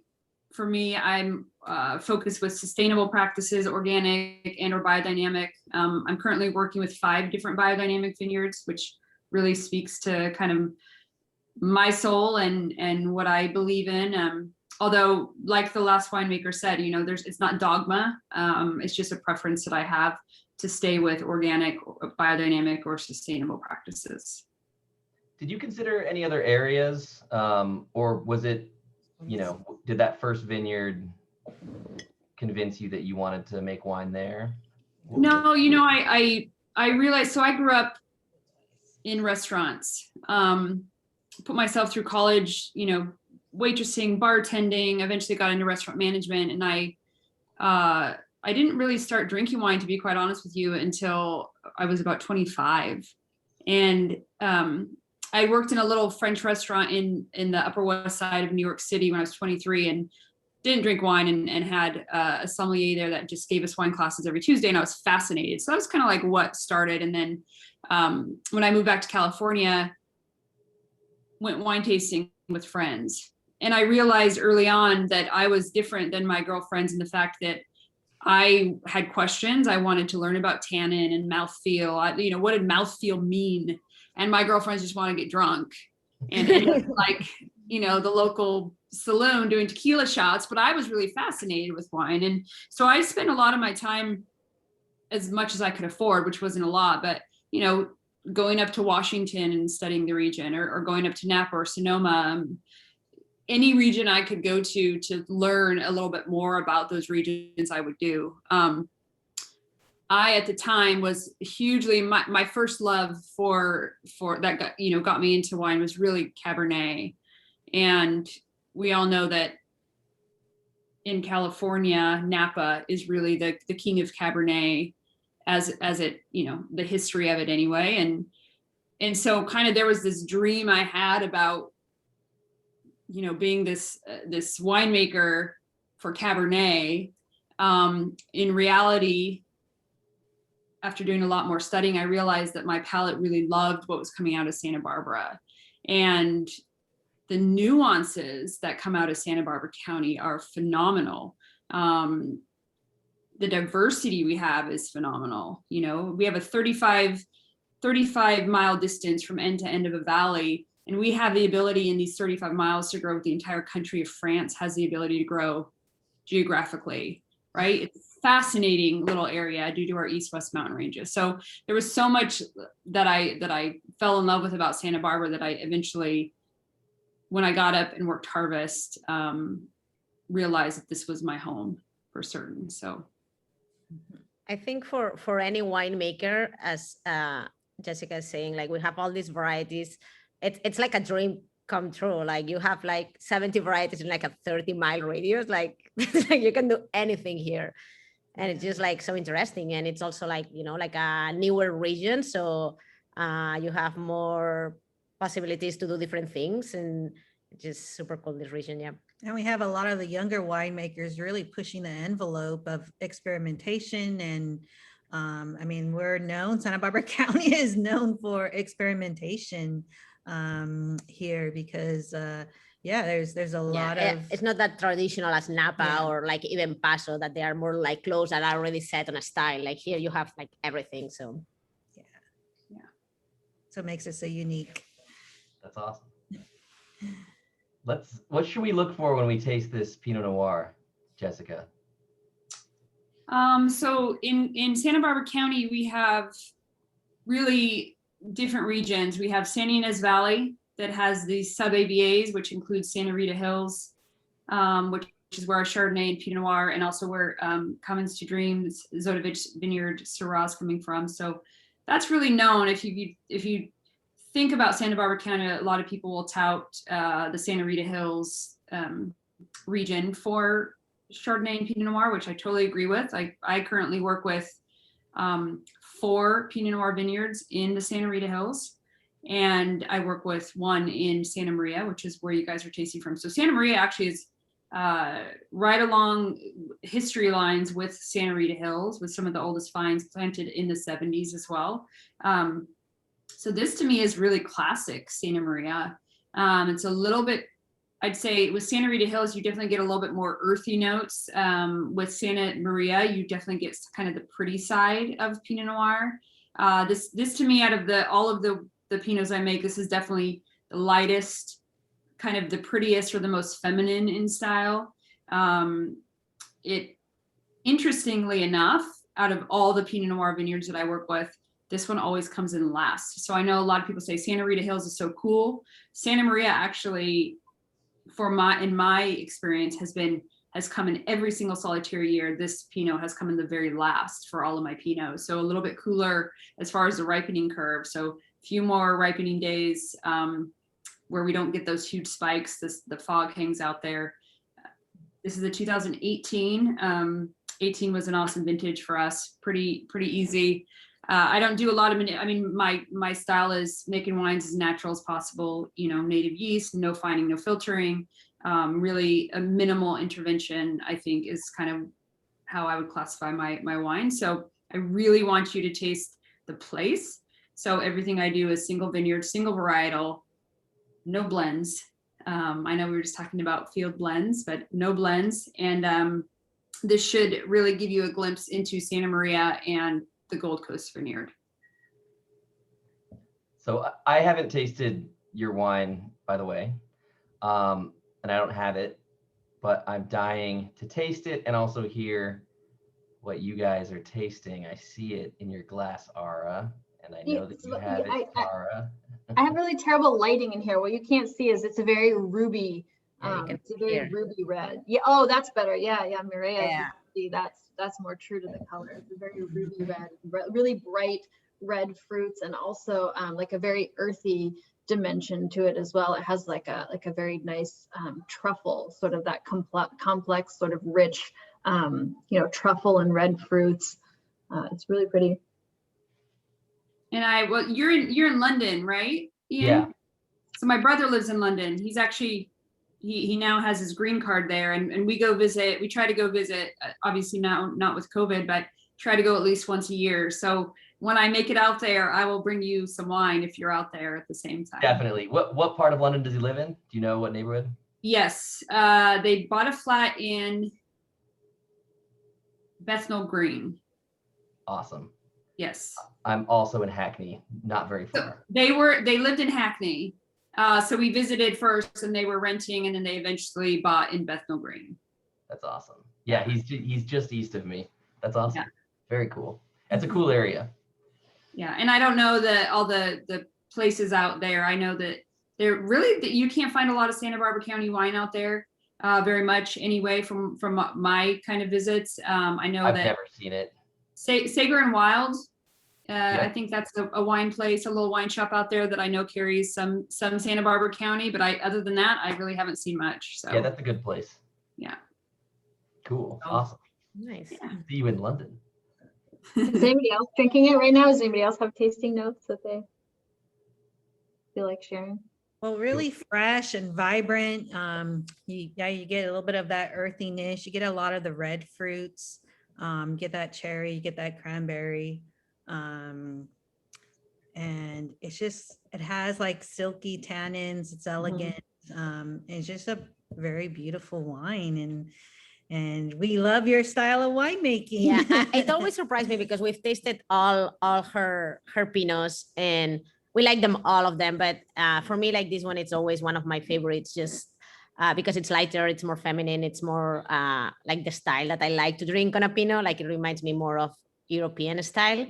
I feel like the ones from Santa Rita Hills have a little bit more of like that, little bit more of a structure probably. So if you leave them longer in bottle, they are also like, like more rounded and stuff. But this one, I just like it. It's just like so fresh and easy and super feminine and floral. Yeah. And so.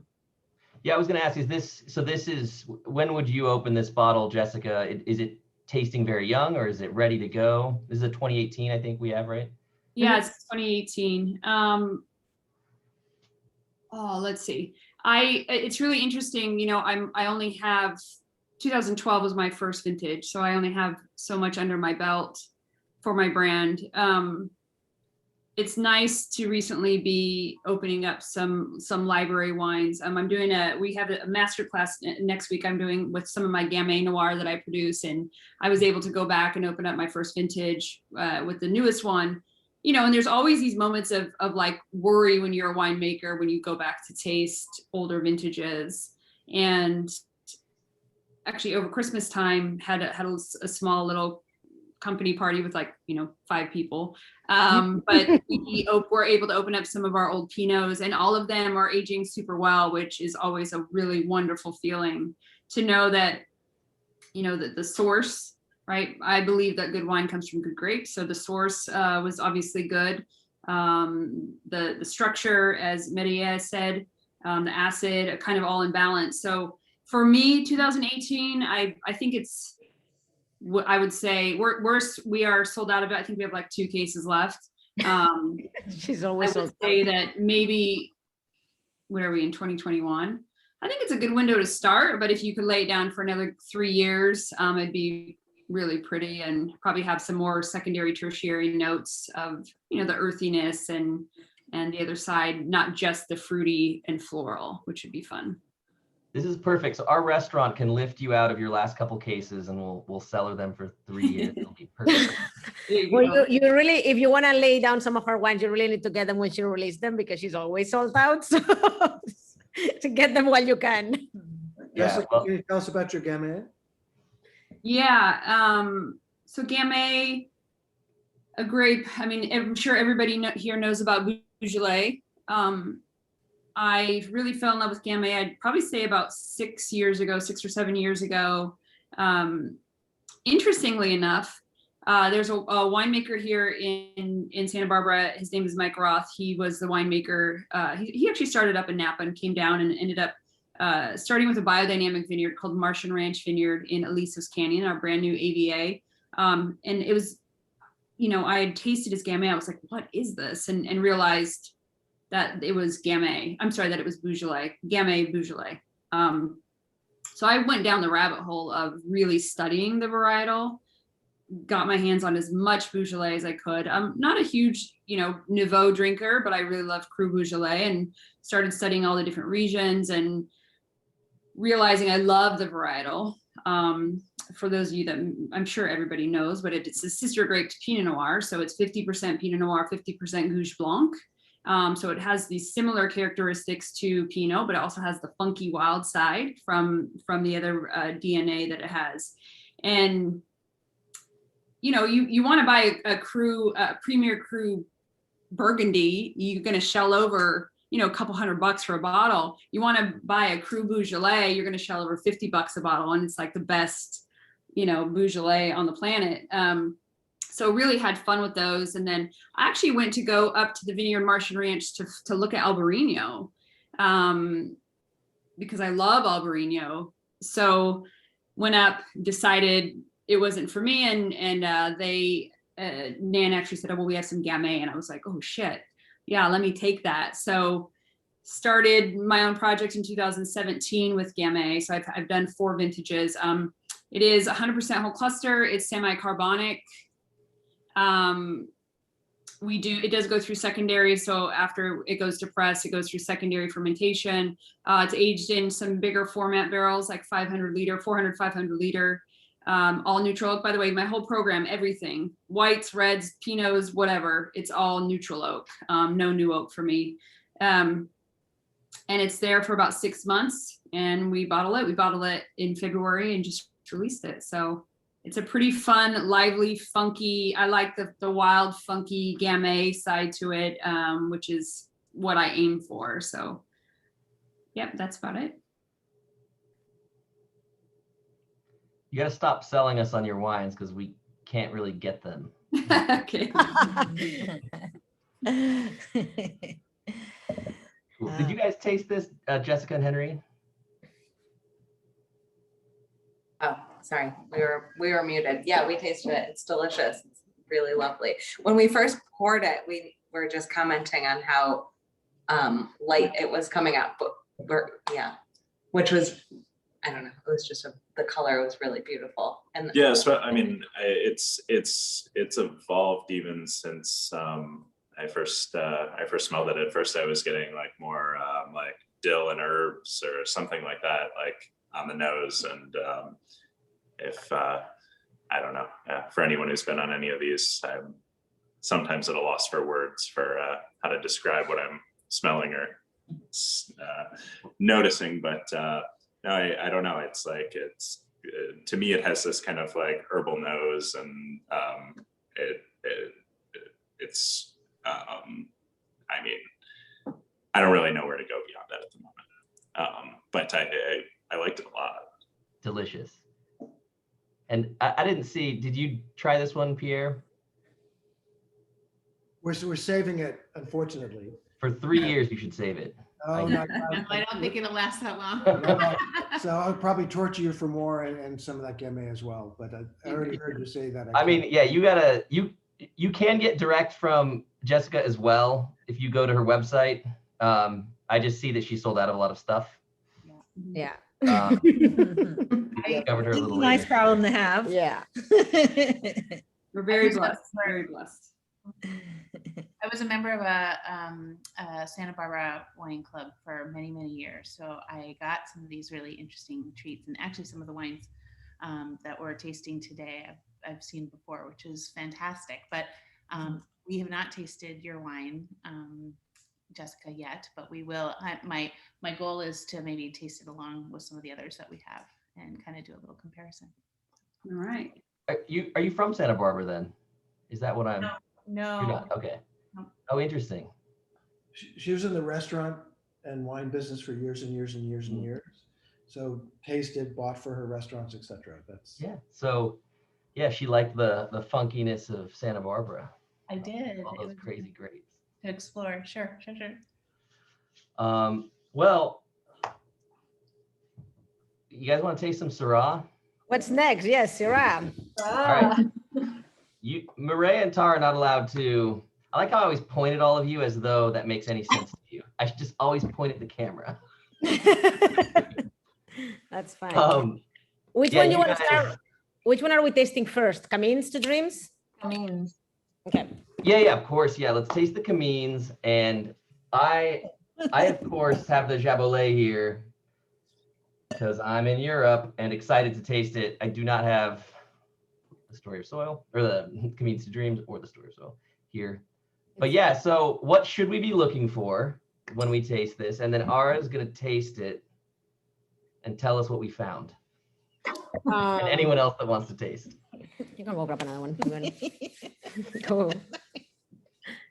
And the first vintage, again, this is their first vintage. One here. Yeah, so this is our first vintage. It's a 2017 from Zadovich Vineyard. We only made actually 90 cases of this. We still have a little bit, but we just released the new vintage out. But anyways, this is our first vintage. It's really super typical from here, from Santa Rita Hills, I would say, really peppery, with some nice fruit, like darker fruits. But what I like from this wine is just like it has like so nice acidity and freshness and like a lot of the darker fruits. Let me open. It's one of my, I mean, favorite vineyards. And I mean, I know they don't have any certification there, but it was their first vintage, as Mireia said, up on the hillside slopes, and just the clusters themselves, the first year, like they were so pretty and so tight, the clusters, and it was just so dark in color. I mean, probably the darkest Syrah that we have. Yeah. Yeah, probably.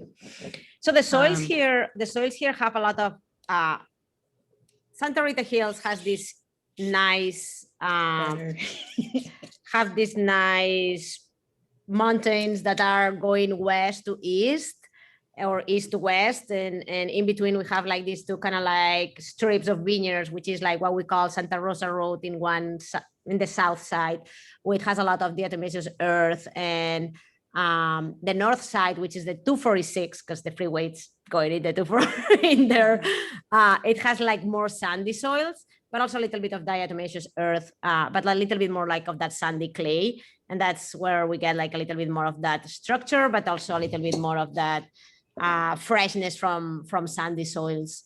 And this vineyard does have a little bit of diatomaceous earth there on the hillside, on the slope where we actually have our sections here in this vineyard. So yeah, I mean, it's so if anybody doesn't know what that is, those are diatomaceous earth is sort of these siliceous, like silica based. Skeletons. So yeah, it's the skeletons of the fish, basically. So back in the time, this was an ocean, and then some mountains came into place, and then we had like all these tectonic movements that twist the mountains clockwise, and now instead of being north, south, they are east, west, which is like something that it's really unique in any wine region here in America. It's the only wine region that is like that, and that's why we got all these different microclimates in Santa Barbara County, because you have like the two valleys that go inland, and all the fog comes in and out. And then you have like this soil that it's like a maritime soil with all these little skeletons of the fish, which is silica.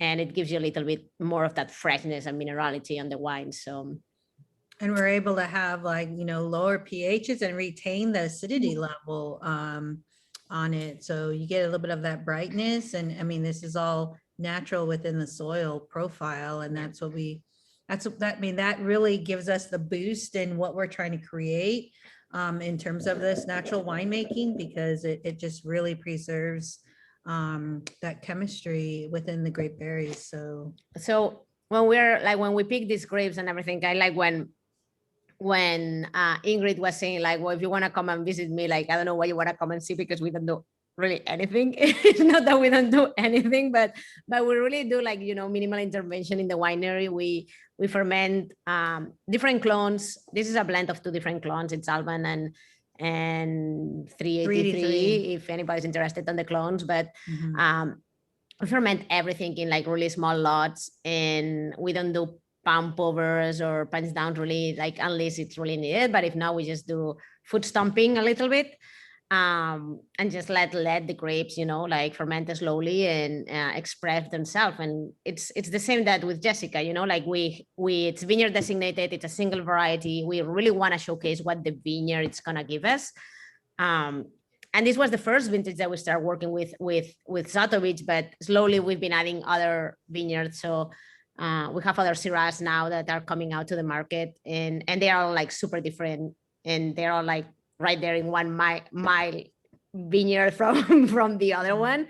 So that's what's really interesting for us. Like we just like try to showcase the vineyard and the variety for itself, and don't do much to it. So yeah, and find and filter too, and we just like add a little bit of acetate before bottling to preserve a little bit. But yeah, just grape juice.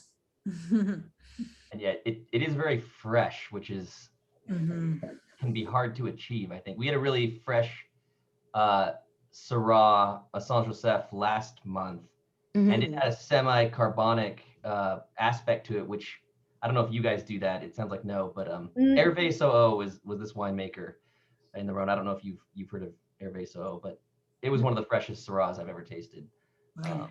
We don't do semi-carbonic. We normally have always like a whole cluster fermentation, but a small one, and then like the rest, it's like you have a little bit of like inclusion, like stem inclusion, or like the other one is like all like the stem. So we have like different little fermenters, and then at the end it comes out to normally a 20% whole cluster, but yeah, it's not carbonic or nothing. What do you guys taste? Sorry, did you say this was 20% whole cluster? Around that, yes. It's like fresh and juicy blackberries, really beautiful. Some dark chocolate, has pepper. I did a blind tasting with this wine recently, and it was like undoubtedly people picked it out as like, this is Syrah, this is like, so it is really like a beautiful expression of Syrah itself. You can really tell that it is Syrah. I definitely get like this sanguine, you know, like the iron, the blood-like, which I love in Syrah, that is also tied in for me with minerality. Kind of that mineral quality of I don't know how to describe it other than blood-like, but it's really pretty, very bright, very bright. The color is really gorgeous too. It is that like purpley that you were talking about. It's got a really rich, deep color. When you talk about the pH being low, and that sort of naturally inhibits like some microbial stuff. So is that part of what allows you to be so successful with less, you know, additions and less manipulations? Yeah, it comes natural here in Santa Rita Hills, and I think that's one of the reasons why we started with vineyards here and working here, not only because we live here, which makes it easier, but but yeah, you have like the great chemistry to be able to not add too much SO2 or just add a little bit of SO2 before bottling, because it's like, as you say, low pH and high acidity is just a natural preservant for the wine. So. And I think what's also cool, and which we didn't mention, is that Mireia and I are both chemists. And so we really understand, like, you know, like what's going on in, if something were to kind of go south on us, we're able to identify it and be able to make whatever adjustments need to be adjusted, but we haven't come across that point yet. But with that being said, yeah, I mean, I think having the background of chemistry helps a lot, knowing what you can do or not, and deciding also the moment to pick that. Obviously, the flavor and the structure of the grapes, it's the first, but having that background, it helps a lot, because you know what, you know, like the risk that you're gonna have at the winery when you're trying to do minimal intervention. So I have a question. I was gonna say, I have a question for you guys specifically about that, because I was curious how you like, one thing that I find a lot with a lot of natural wines is a tendency towards, you know, reduction, and I'm wondering like what you're doing that to avoid that, because there's such a, you know, such a beautiful sort of purity without that like overbearing, you know, reductive quality. We're really not doing anything to it. I think a lot of it, like you have like more, Syrah is a really reductive variety. It can get like a pretty stinking bottle when it's really closed. We've been lucky, we haven't had any problems with that. We really don't do anything, but I think also, even though our fermentations, we don't really do pump overs or nothing to aerate, because we ferment in like little small containers with, you know, they are these beans that are like 3/4 ton beans. So they have like a huge surface aeration, even though it's like fermenting, it has all the, so it doesn't get like reductive during fermentation. And then, yeah, we really don't rack the wines or anything. We keep them in barrel with a racking with the lees until we bottle, but we taste them really often. So if it's in a moment we see something that it would be reductive, we would rack it, but we've been lucky, we haven't had this problem yet. And I don't know if it's also because we ferment at low temperatures, or I don't know why it is, but yeah, we haven't had problem with reductions. Well, we don't mean to ferment on a low. It's just the temperature of the winery here is generally cold, and so yeah, the fermentations probably don't get above 80 degrees. No, never. never. And so, but we're very delicate throughout the whole process of it. I mean, we also go out for every single pick. We haul the fruit ourselves. We pretty much do everything. We're so hands-on. Sometimes even the punch downs, if we don't do it with our feet, we do it with our hands, just to just to keep the cap you know, in solution with the wine, and so it doesn't dry out. But every process that we do in the winemaking process is very gentle and very delicate. So, by the way, for Isabella's sake, it doesn't get above 25 degrees. That's, I'm gonna train. Yeah. Ever. So we don't extract that much either of the tannins, and which is important for us because we also release the Syrahs pretty early. You know, like we're a small winery, really young, so it's not that I can keep my Syrahs in barrel for like 2-3 years plus in bottle another 2 years or something before we release. So we normally have them in barrel for like harvest. Yeah, like 10 months. Like we're gonna bottle the 2020 is gonna be bottled probably at the end of August, beginning of September. So it's only for that 10 month, which helps a lot. Like, you know, like we don't want too much extraction of the tannins. That's why we are also so gentle.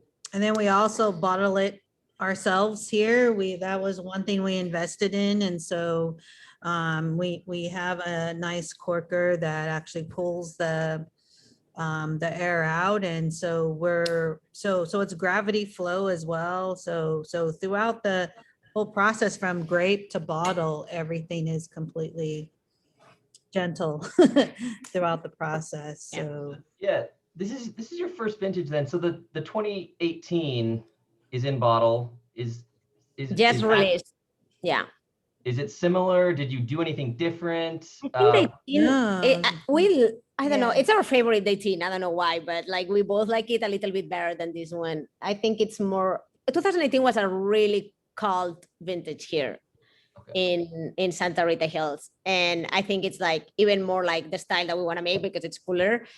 It was just like the never-ending vintage. It would nothing would ripe in 2018. It was just like, oh, look at that. So it would never ripe, and it was just like we get a little bit more of that floral peppery and a little bit less of the darker fruits in 2018. It's also lighter than this one, I would say, the structure. This one has more tannin. A little bit lighter, yeah. So this one has a little bit of a drying effect of the tannins in the finish, but yeah. But the 2018 is just a little bit fresher, more floral, more peppery, less fruit. Color vintage. Yeah. So also a good food wine, because that's, I think your Syrah is fantastic with food. Whereas I think the Syrah we're going to move to, you need very specific foods. Yes. So we're gonna taste the Jabulette. So obviously, like what we like from we love Northern Rhone. That's why we're making Syrah here, because we want to make cold climate Syrah, and obviously we cannot compare with Northern Rhone Syrahs, but we had to choose Northern Rhone Syrah for this club, just because it's really what we're aiming to make someday. And it was actually one of the wineries that we visited recently and got to go up to the chapel and oh no way really see the vineyards. We were there in 2019. We went to Northern Rhone and visit a bunch of wineries and vineyards there, and we I don't know, like it's a style of wine that we really like to drink, like almost every night. Is like, if you have like a bottle of Northern Rhone, it's always a yes for me. So you didn't meet Carolyn, did you? I mean, she looks after quite a few wines these not days. at all. We didn't meet her, and I didn't even try to reach out to her. I just assumed. Yeah, actually, we didn't visit the actual winery, but they have like a tasting room in 10 Hermitage, and that's where we tasted like all their wines and everything, and it was just like great to taste. And yeah, and then they invited us to go up to the top and go exploring, and so like we're like, heck yeah. So we went and walked the vineyards. We went up there. I shot a lot of drone footage of that, and it was just so beautiful to see. So this vineyard is probably, I mean, it's one of the greatest Hermitage vineyards. There is La Chapelle. I actually recently bought this Hermitage glass, and it's the first time it's been able to do its thing with a proper Hermitage. I don't know why it's better. I was just curious, and here we go. It's working. So what's cool about this wine and about the story is that Paul Jabulette owns the chapel itself, the building, but they don't own the vineyards around it. The vineyards around it are like from Michel Chapoutier. So that's like, it's pretty cool. You go up and you're walking on the vineyard of someone else, but then in the chapel, it says the name of them because they own the building, but not the vineyards around it. So this comes from like, I mean, they are all around there in Hermitage. Obviously, it comes from a bunch of vineyards from Hermitage, but not actually from the vineyard that has the chapel, because they don't own that vineyard. So. Yeah, I can't remember what the name of which vineyard it actually comes from. I forgot now. Yeah, I don't know. I think it's a blend of different vineyards, actually. La Chapelle? Yeah. It's the top third of that vineyard goes into their chapelle, and the next third goes into this one. Yeah, onto this one. And then the bottom third gets blended out elsewhere. Yeah. So this is I believe this comes entirely from, or maybe that third maybe gets blended with so the other. thing is that everybody, like, the thing is that the vineyard, La Chapelle vineyard, doesn't exist. It's just a chapel. It's just a building, and then all the vineyard that's planted surround it. It's from Michel Chapoutier, which is obviously another winery. And then after that, there's like different vineyards that they own that are like nothing like 500 feet from it, and that's where they got all their Hermitage. Yeah. Yeah, it's big and delicious. But this Yeah. is the type of wine that you really need to let it kind of like aerate a little bit, to let it breathe, because I've had mine open for a couple hours now. Yeah, we did too. Yeah, we did opened too, it because earlier. we had it this morning at 8:30 and it was just It was just super close, so. You guys have an awesome lifestyle. I know, we do, huh? We like to drink early for breakfast. No, but we wanted to taste all the wines before today. And yeah, we just opened them and start tasting them. And we were like, okay, this one needs some aeration, let it in the glass till later on today. And we love it, like super gamey, like really spicy, really peppery. Yeah, good wine. And I put a little bit in the email, but you know, this used to be, you know, one of the top Hermitage wineries. And then, you know, it's been passed down from, you know, through the families. And it, like, you know, I think one of the brothers just had a scuba diving accident and the other one passed away at a very young age. And so it was just like left without anyone that's ever been trained in wine. So I think like for 8 years or so, it kind of fell apart, and then a new family came in and resurrected it. And I mean, from what I can tell, it's as good as it's ever been. I haven't tasted anything before Carolyn, nothing before like 2006. Yeah, I don't think we've tasted anything before her either. Yeah, but this is all fantastic. Yeah, we did. I remember, I mean, you always heard, obviously, if you like Northern Rhone, you always tasted these wines like a few times, but we did like Skurnik wines, which is their importer here in United States. They had like a rep here in Santa Barbara County that used to make a lot of tastings. And I remember going to Paul Jaboulet in tasting a couple of years ago, and he brought like 10 different wines from them. And they were like all like amazing. Like it was like, oh wow, like I like this one, I like this one. So when we went there to Northern Rhone like a couple of years ago, it's like, okay, that's one of the stops that we're gonna make for sure, because even though it's a big company and it's like a more like a state, like bigger state, the wines are just like so great. Yeah, and it's not that big actually. I think I was reading they have 22 hectares, so it's, I mean, it's big compared to other ones that are there, but for here it would be pretty small. So. Everything here is big though. Yeah. So in comparison. Is anyone else tasting the Jaboulet? We kind of went pretty quickly from one Syrah to the other, but I think there is an interesting contrast here. Yeah. I mean, one is super young still. Yeah. 15, and this is a 2010, so a lot more aged, obviously. And for a while. Yeah. Yeah, you can really see it in the color as well, and also in those like tertiary characteristics coming out. Yeah, just gorgeous. Yeah, I get a lot of like black olive and espresso notes as well in this. Yeah, it's really nice. Like unsweetened chocolate, maybe kind of drying out the tongue. I don't know if anyone else is getting that. Yeah, it's pretty dry actually. Yeah. The tannins are really obvious still. It's because it's rich, but also very dry. It's interesting.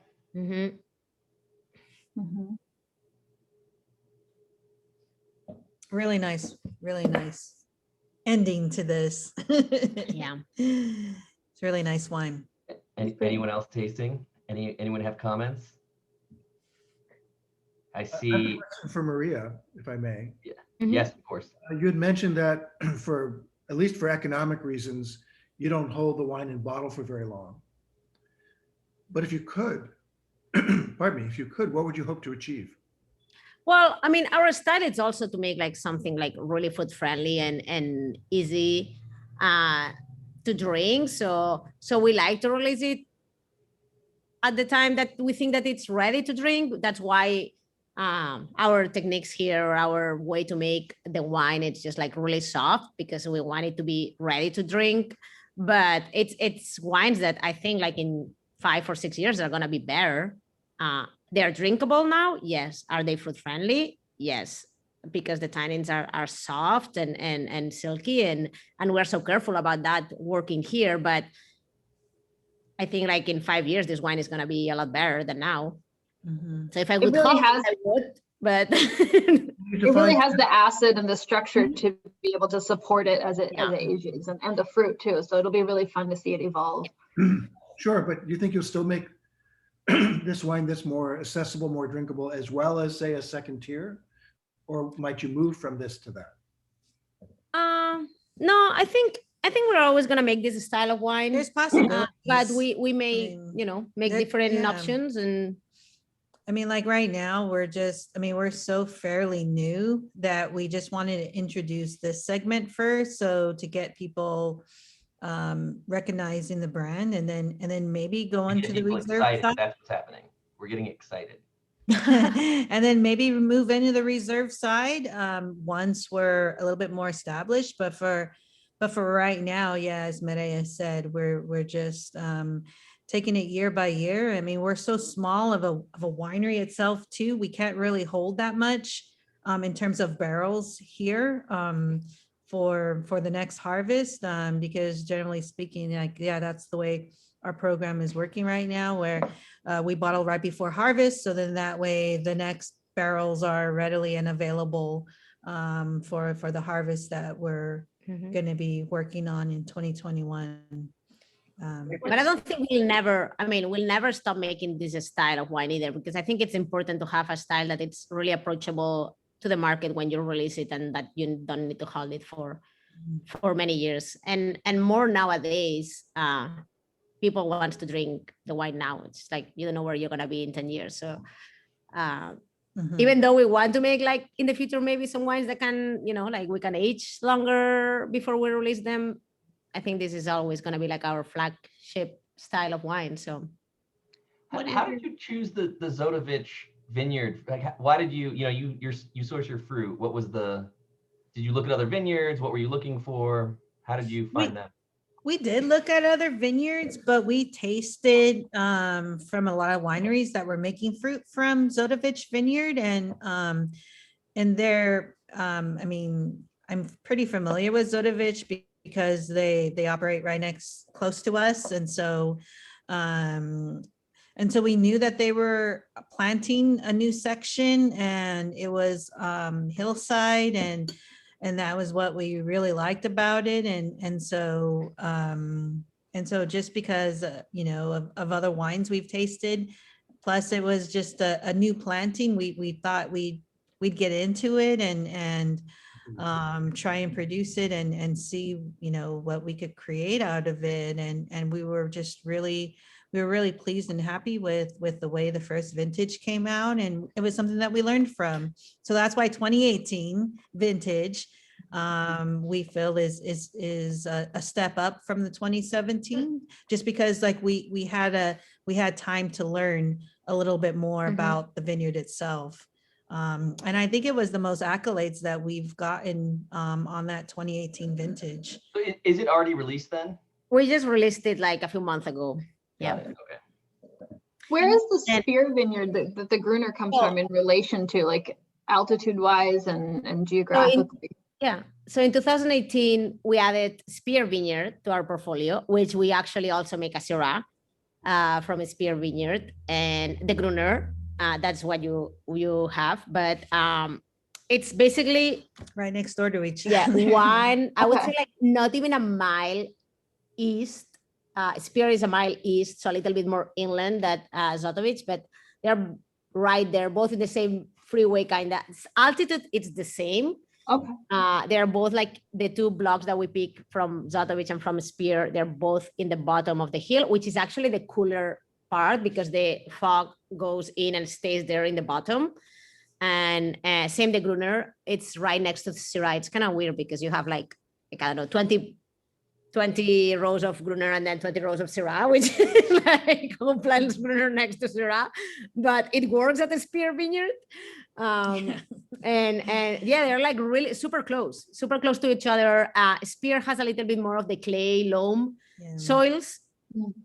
A little bit more organic matter within the soil because it's organic vineyard. But I think the difference between the two vineyards is, as Mireia said, one is clay mixed with sand, like beach sand, And then Zodovich down the street has a diatomaceous earth and sandy silt soils. Yeah. So really retains that minerality. And as we said, like it really keeps the pH levels down and the acidity is high. So.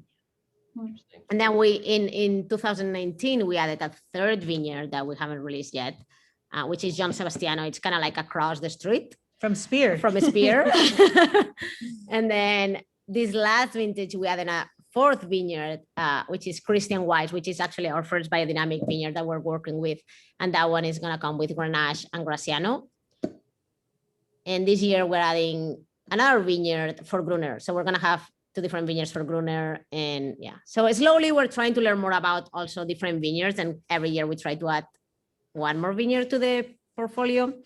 So hopefully I think that's what makes it so fun though, is that we're constantly learning as we go. I mean, I think that's super important as a winemaker to learn more about this region, specifically Santa Rita Hills. And so we love kind of geeking out with these vineyards and we're the type that signs the contract like in February. Yeah. To ensure that we get the fruits and we pay probably premium prices, but you know, it's all part of it because we want to be a part of it from beginning to end, from when they first start pruning the vineyards to and just being a part through every process of it until we get to harvest. So so yeah, we're very hands-on in that respect. Guys, I do want to say that I'm going to try to wrap this up in the next few minutes,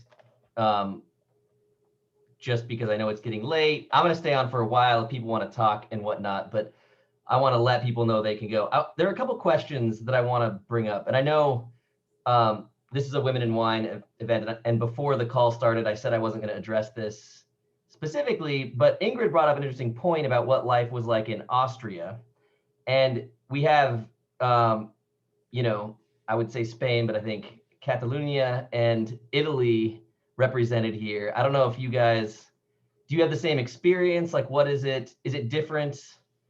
I don't know if Isabella can talk about what it's like to be a woman in wine in Italy specifically. Yeah, I would love actually to learn something about Isabella because we don't know her. We haven't tasted her wine, so it's great that she's here. And yeah. But I don't know. It was surprising that Ingrid had described such a difficult time and, you know, identified the U.S. as this place that, you know, is better. I don't know what Isabella's experience has been. Well, thank you everyone for sharing the experience. It's been very interesting listening to you all, and for sure I'd love to share a bit of our experience as well. And I have to say that also in Italy, the world of wine is still very much populated by men rather than women. I was lucky enough that, so I'm now the 5th generation of a family producing wine since 1860. So the smell of wine was also into my life. I was surrounded by grapes and bottles around, but funny enough, I was also the eldest daughter, and I was supposed to be a male, of course, because that was the first disappointment when I was born, because being the first, everyone was expecting to be a boy. And funny enough, I'm the one out of the three that I'm following more my father's path, because I did study food science and technology, and then I took a master in enology, and I was the one following him closer. He was studying in Conegliano Veneto in the old days, and he was doing before everything on his own together with my mom. And I was, well, thankfully our father has been allowing all of us to do our own experience, so we never been too much stress on following his path, and I really appreciate that, because I think thanks to this, now all of the three of us are in the wine business, following his path, And even though our father unfortunately passed very young, he was only 62 in 2004. Now the three of us are proceeding in the best way, and everyone has his own characteristics. So, and funny enough, I'm the most technical one, but when I joined my father also, he needed more commercial and promotional support. And so I started doing something that was not precisely my role at that time, but always being there in the most important moment. So I was actually joining him in the most important moment, but also trying to support the Pierre Pepe brand to grow and to. I was sure that I think Valtellina has a huge potential as a region, and we are so lucky that we really have only one grape variety, Nebbiolo, that we love so much. Nebbiolo that we locally call Chiavenasca, so from this dialect word Ciuvinasca, which means more adapted to be transformed into wine, name that has been given to Nebbiolo. But we are so lucky to be in a very unique environment, because Valtellina is such an incredible valley, very north, because we are further north than the Langhe, also the North Piemonte, at the edge north of Lake Como, and surrounded by very high mountains. But we have an extreme weather where we have the reticalps that divide us from Switzerland, that are making such a beautiful climate, protecting from the cold from the north. And also we have the other Alps in front of us, the Orobic Alps, that are also dividing from the humidity from the Pianura Padana. So the climate, it's impressive. And Nebbiolo has been grown here since ever. There is also probably the possibility that Nebbiolo was born in Valtellina rather than somewhere else, and then was brought down to the other part of Piemonte, of course. And so this is just fantastic. And if you consider the way in Valtellina tradition has been passing from generations and generations without any sometimes intervention, you can really understand that it could be this way. And also in the old days, we were having more than 5,000 hectares, and Valtellina has been part of Switzerland for 300 years, from 1512 to Napoleon time. So it's an incredible history of the valley. And the Swiss, of course, try to encourage to have more vineyards, because they love, of course, our wines. We were their own vineyards at that time. And so nowadays, believe it or not, we jumped down from 5,000 hectares to 850 hectares left, because the woods has been taking so much. Some portion has been transformed into apple trees and some other cultivation, but the majority is woods and has been lost forever. So it's very important as a region that we try to do our best to protect what we have left. And so I'm doing my very best as a fifth generation to try to work in this way. And yes, we are still very little women in the area. The majority of them, because of they have brothers and others, and there is only one another woman who came across from Bergamo, and I think she's just the most incredible result out of what we are doing, because even though she's from Bergamo, she decided to come to Valtellina to get their own land and start a new winery. And so I think it's very interesting, because she was really falling in love with the valley from nothing. And so I think that's also very beautiful. And we need more example like her in the future to get the region grow more and more. But I have to say that in 20 years, when I came joining my father, we were about 15, 20 vineyards. And nowadays we are about 50 wineries. And the good news is that a lot of people that maybe the father or the grandfather were selling the grapes to other biggest winery, they start making their own wines.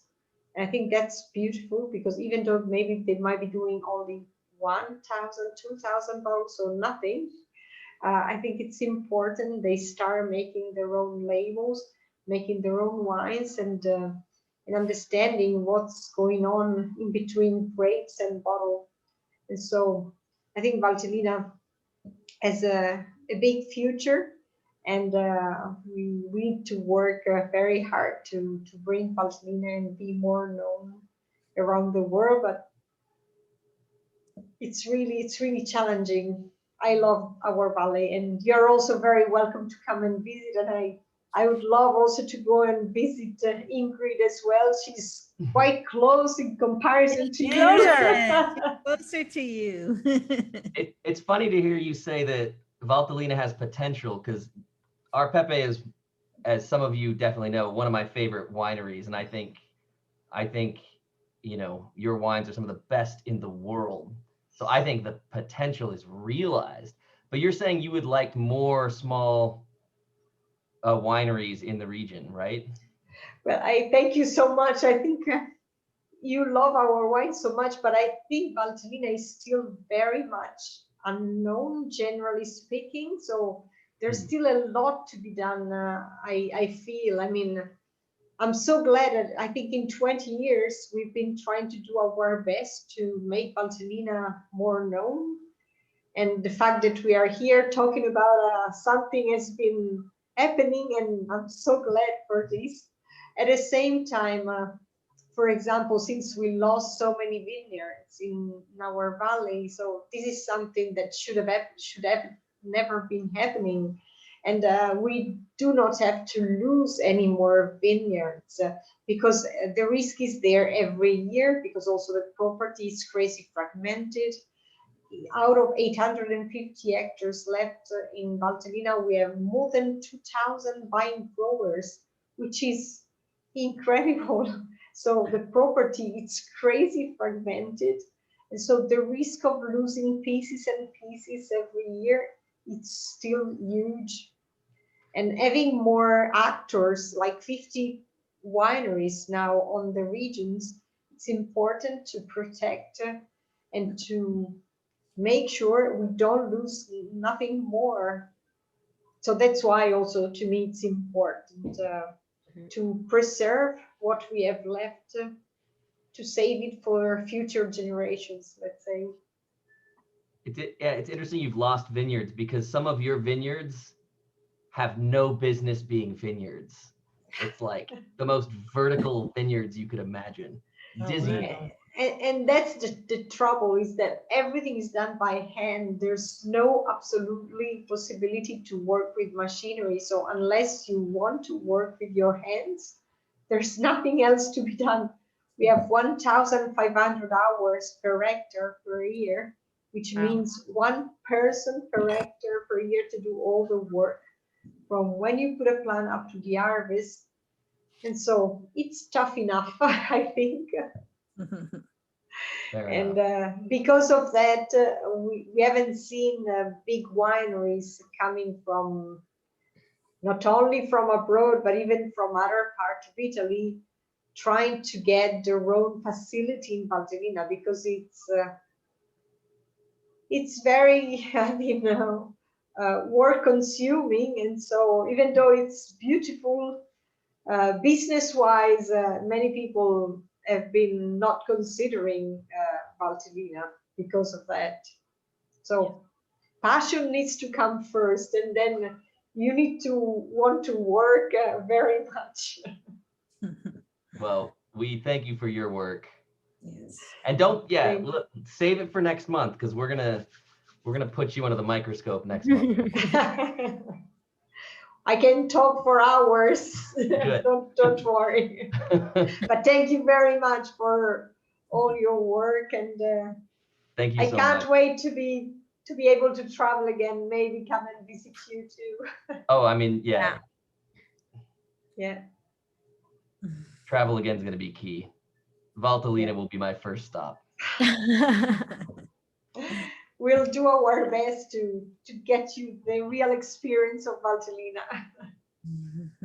climbing up all the vineyards Yep. together.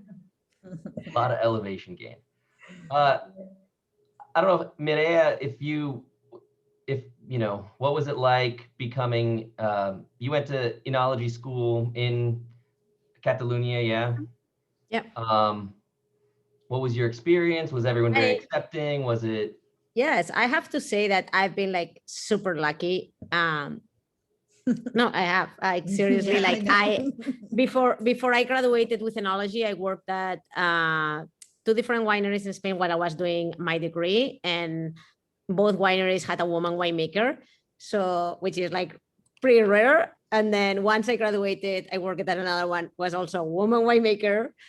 And I graduated and I got hired at Encus, and it was a man winemaker owner, but in his 2 wineries, he has 2 woman winemakers. So he was all for supporting women too. So I actually been like really lucky. I never like felt like being a woman would be a problem in the wine industry, because I was just like lucky to have woman winemakers as boss, and I never had any problem here. So and I think also like what Ingrid was saying, like it is a really male dominated industry, that's for sure. Even in Spain, it's just like my case was just different. But once you come here to the United States, everybody thinks that United States is the dream place, but it's really not like that. And that's what Tara is can talk a little bit more of the struggles of being a woman in the industry. But for me, I was just lucky that that didn't happen to me. Yeah, I'm interested to hear from Tara, also, you know, from just your experience, but also like the tribal support. It seems like they've been incredibly supportive. I don't know if you can talk to that. Yeah. Well, so I went into the enology program with 100 students. And by the time I graduated, there was only 10 of us, and only 2 of us were women back then. And so I knew right off the bat it was going to be tough. But I came and I started working at Fess Parker Winery, which is here in the Valley. And that's how I got started. I was there for a few years and then moved up to Paso Robles. But yeah, I never had the opportunity to work under a woman winemaker. They've always been men. And when I finally had the opportunity to start Kita Wines, I have a similar story as Ingrid too. It was tough. I was always being questioned. And even from my tribe, I mean, like, it was with the financial support of them that I was able to go off to college and get my degree in enology. But actually coming into the industry, yeah, it's very male dominated here in the Valley, where our reservation is. It's also tough because there's so much negativity towards our tribe. So trying to sell within our community has been very tough. And you know, once they associate me to the tribe, it was just like, yeah, they didn't want anything to do with me. And actually Mireia is the one that has experience of that as well. I don't think she really believed me that yeah, it was going to be tough, but she sold wines for us for Kita, and she had some struggles as well. But once you go out of the Valley and out of Santa Barbara County, like things are fine. But yeah, it's just been tough. I mean, I've been in the industry for 24 years, and I just feel like within the past maybe 5 years is when I really started to get more recognized as a winemaker. So it was very tough for me coming into the industry, more than I could say for Mireia, because yeah, it's totally different. No, but I was totally lucky. Like my first job, like it was I didn't even start the enology program. I was finishing my degree in chemistry, and I did my first vintage in a winery that my little brother got me the job, which is kind of like weird, but it's like, oh, my sister wants to study enology, can you hire her? Because she knew someone there. So so they and yeah, the winemaker was a woman, and just like until like now, like we're like really close friends and everything. Like she just taught me so much. And then next job that I landed, it was also a woman winemaker, and the next one also. And it's just like, so I don't know, like so unbelievable, because not that there's that many woman winemakers in Spain either, but I was just like lucky that I found all the ones in my area. So, and then I moved here, and yeah, everybody thinks that United States, it's just easier because it's newer world and everything. It's a little bit more open, and we're lucky that we're in Santa Barbara County, where there's a lot of female winemakers, but still like the market, it's looking always for like, you know, male dominated. And obviously if you're in her case also that she's Native American, so there's like a lot of issues involved there too. So it's not you're only a woman, you're also a woman of color. And yeah, it was difficult. It was really challenging for me when I first moved here. I started selling Kita wines, and it was like super challenging to sell Kita wines because it's a woman winemaker, a woman of color, part of a tribe, and yeah, there was a lot of issues involved. Politics, yeah. Fascinating. I think it is fascinating, like that. It's such an interesting story behind the wine. But so it goes. Yeah, we're making progress, I think. Absolutely, we are. And we have to say that with us, you know, like starting our own label and everything, we were kind of like also skeptical of like, okay, it's the woman, we're married, like we're in a really male dominated area, but like we haven't really had like any bad comments on Camins, or like people coming to us like bad or anything. I think it's also we came like to the market a year ago, and things have changed so much in a year, or like in the last 2 years. So we've been fortunate with our own label. Yeah. Cool. Well, any lingering questions or comments or rants, anything? Well done. Bravo. Thank you. Bravo. Very, very great curation. We are so happy that you asked us to do this. It was such fun to, you know, to choose wines and to that we normally drink, but also like kind of like go and study a little bit more about them. And it's like, yeah, it's wines that we drink them before and that we like them, but to be able to do a little bit more of research and learn about the story of each wine and each winemaker, it's been super fun for us too. So we really appreciate you choosing us to do this. Well, yeah, I did the easy work. Well, you had to find the wines. That is true. It's trickier than it sounds. The facilitation can be easy, Ian. So to you for doing that. Thank you. Thank you all. Thank you, Aura, for introducing us to Ian. We appreciate it. Yeah, Aura's your biggest booster in Seattle right now. Thank you. So you're in great hands. I have a question about the Laura Lorenzo wine that may or may not have a question, but the alcohol range on the bottle is, I think, 11 to 14%. There's range. It's the first time I've ever seen a range allowed. It's actually, where does it say 11 to 14? Oh, right okay, there on the so side. if you look at the that's an important thing. So if you look at her actual label, it says 12.5. Next to the balloon or next to the yeah. So the importer, it's normally because I think to import to United States, you pay different taxes depending on the alcohol level. So it's between 11 and 14, you pay the same. So she probably makes like the same label for all her wines, so she doesn't have to print you know, like multiple labels and stuff. And that way, every time that the importer asks for a label, she just needs to put this little sticker, and it's all the same. So yeah.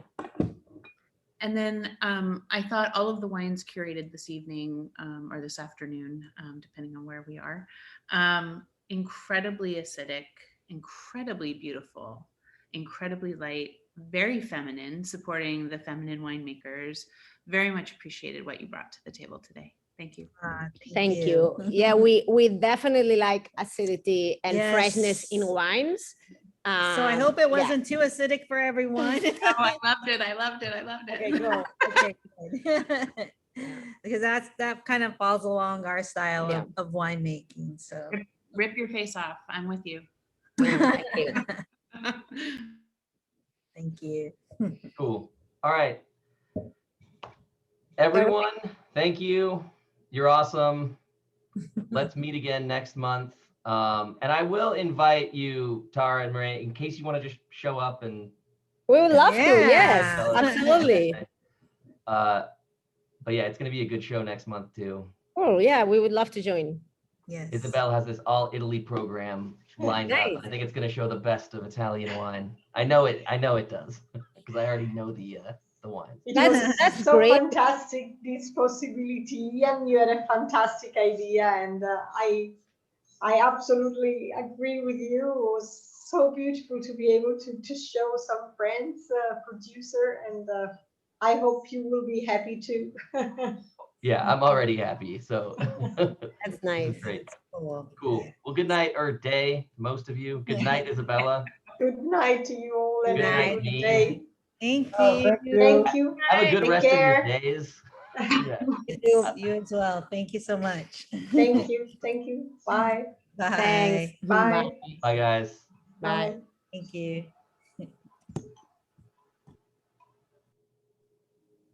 Hanging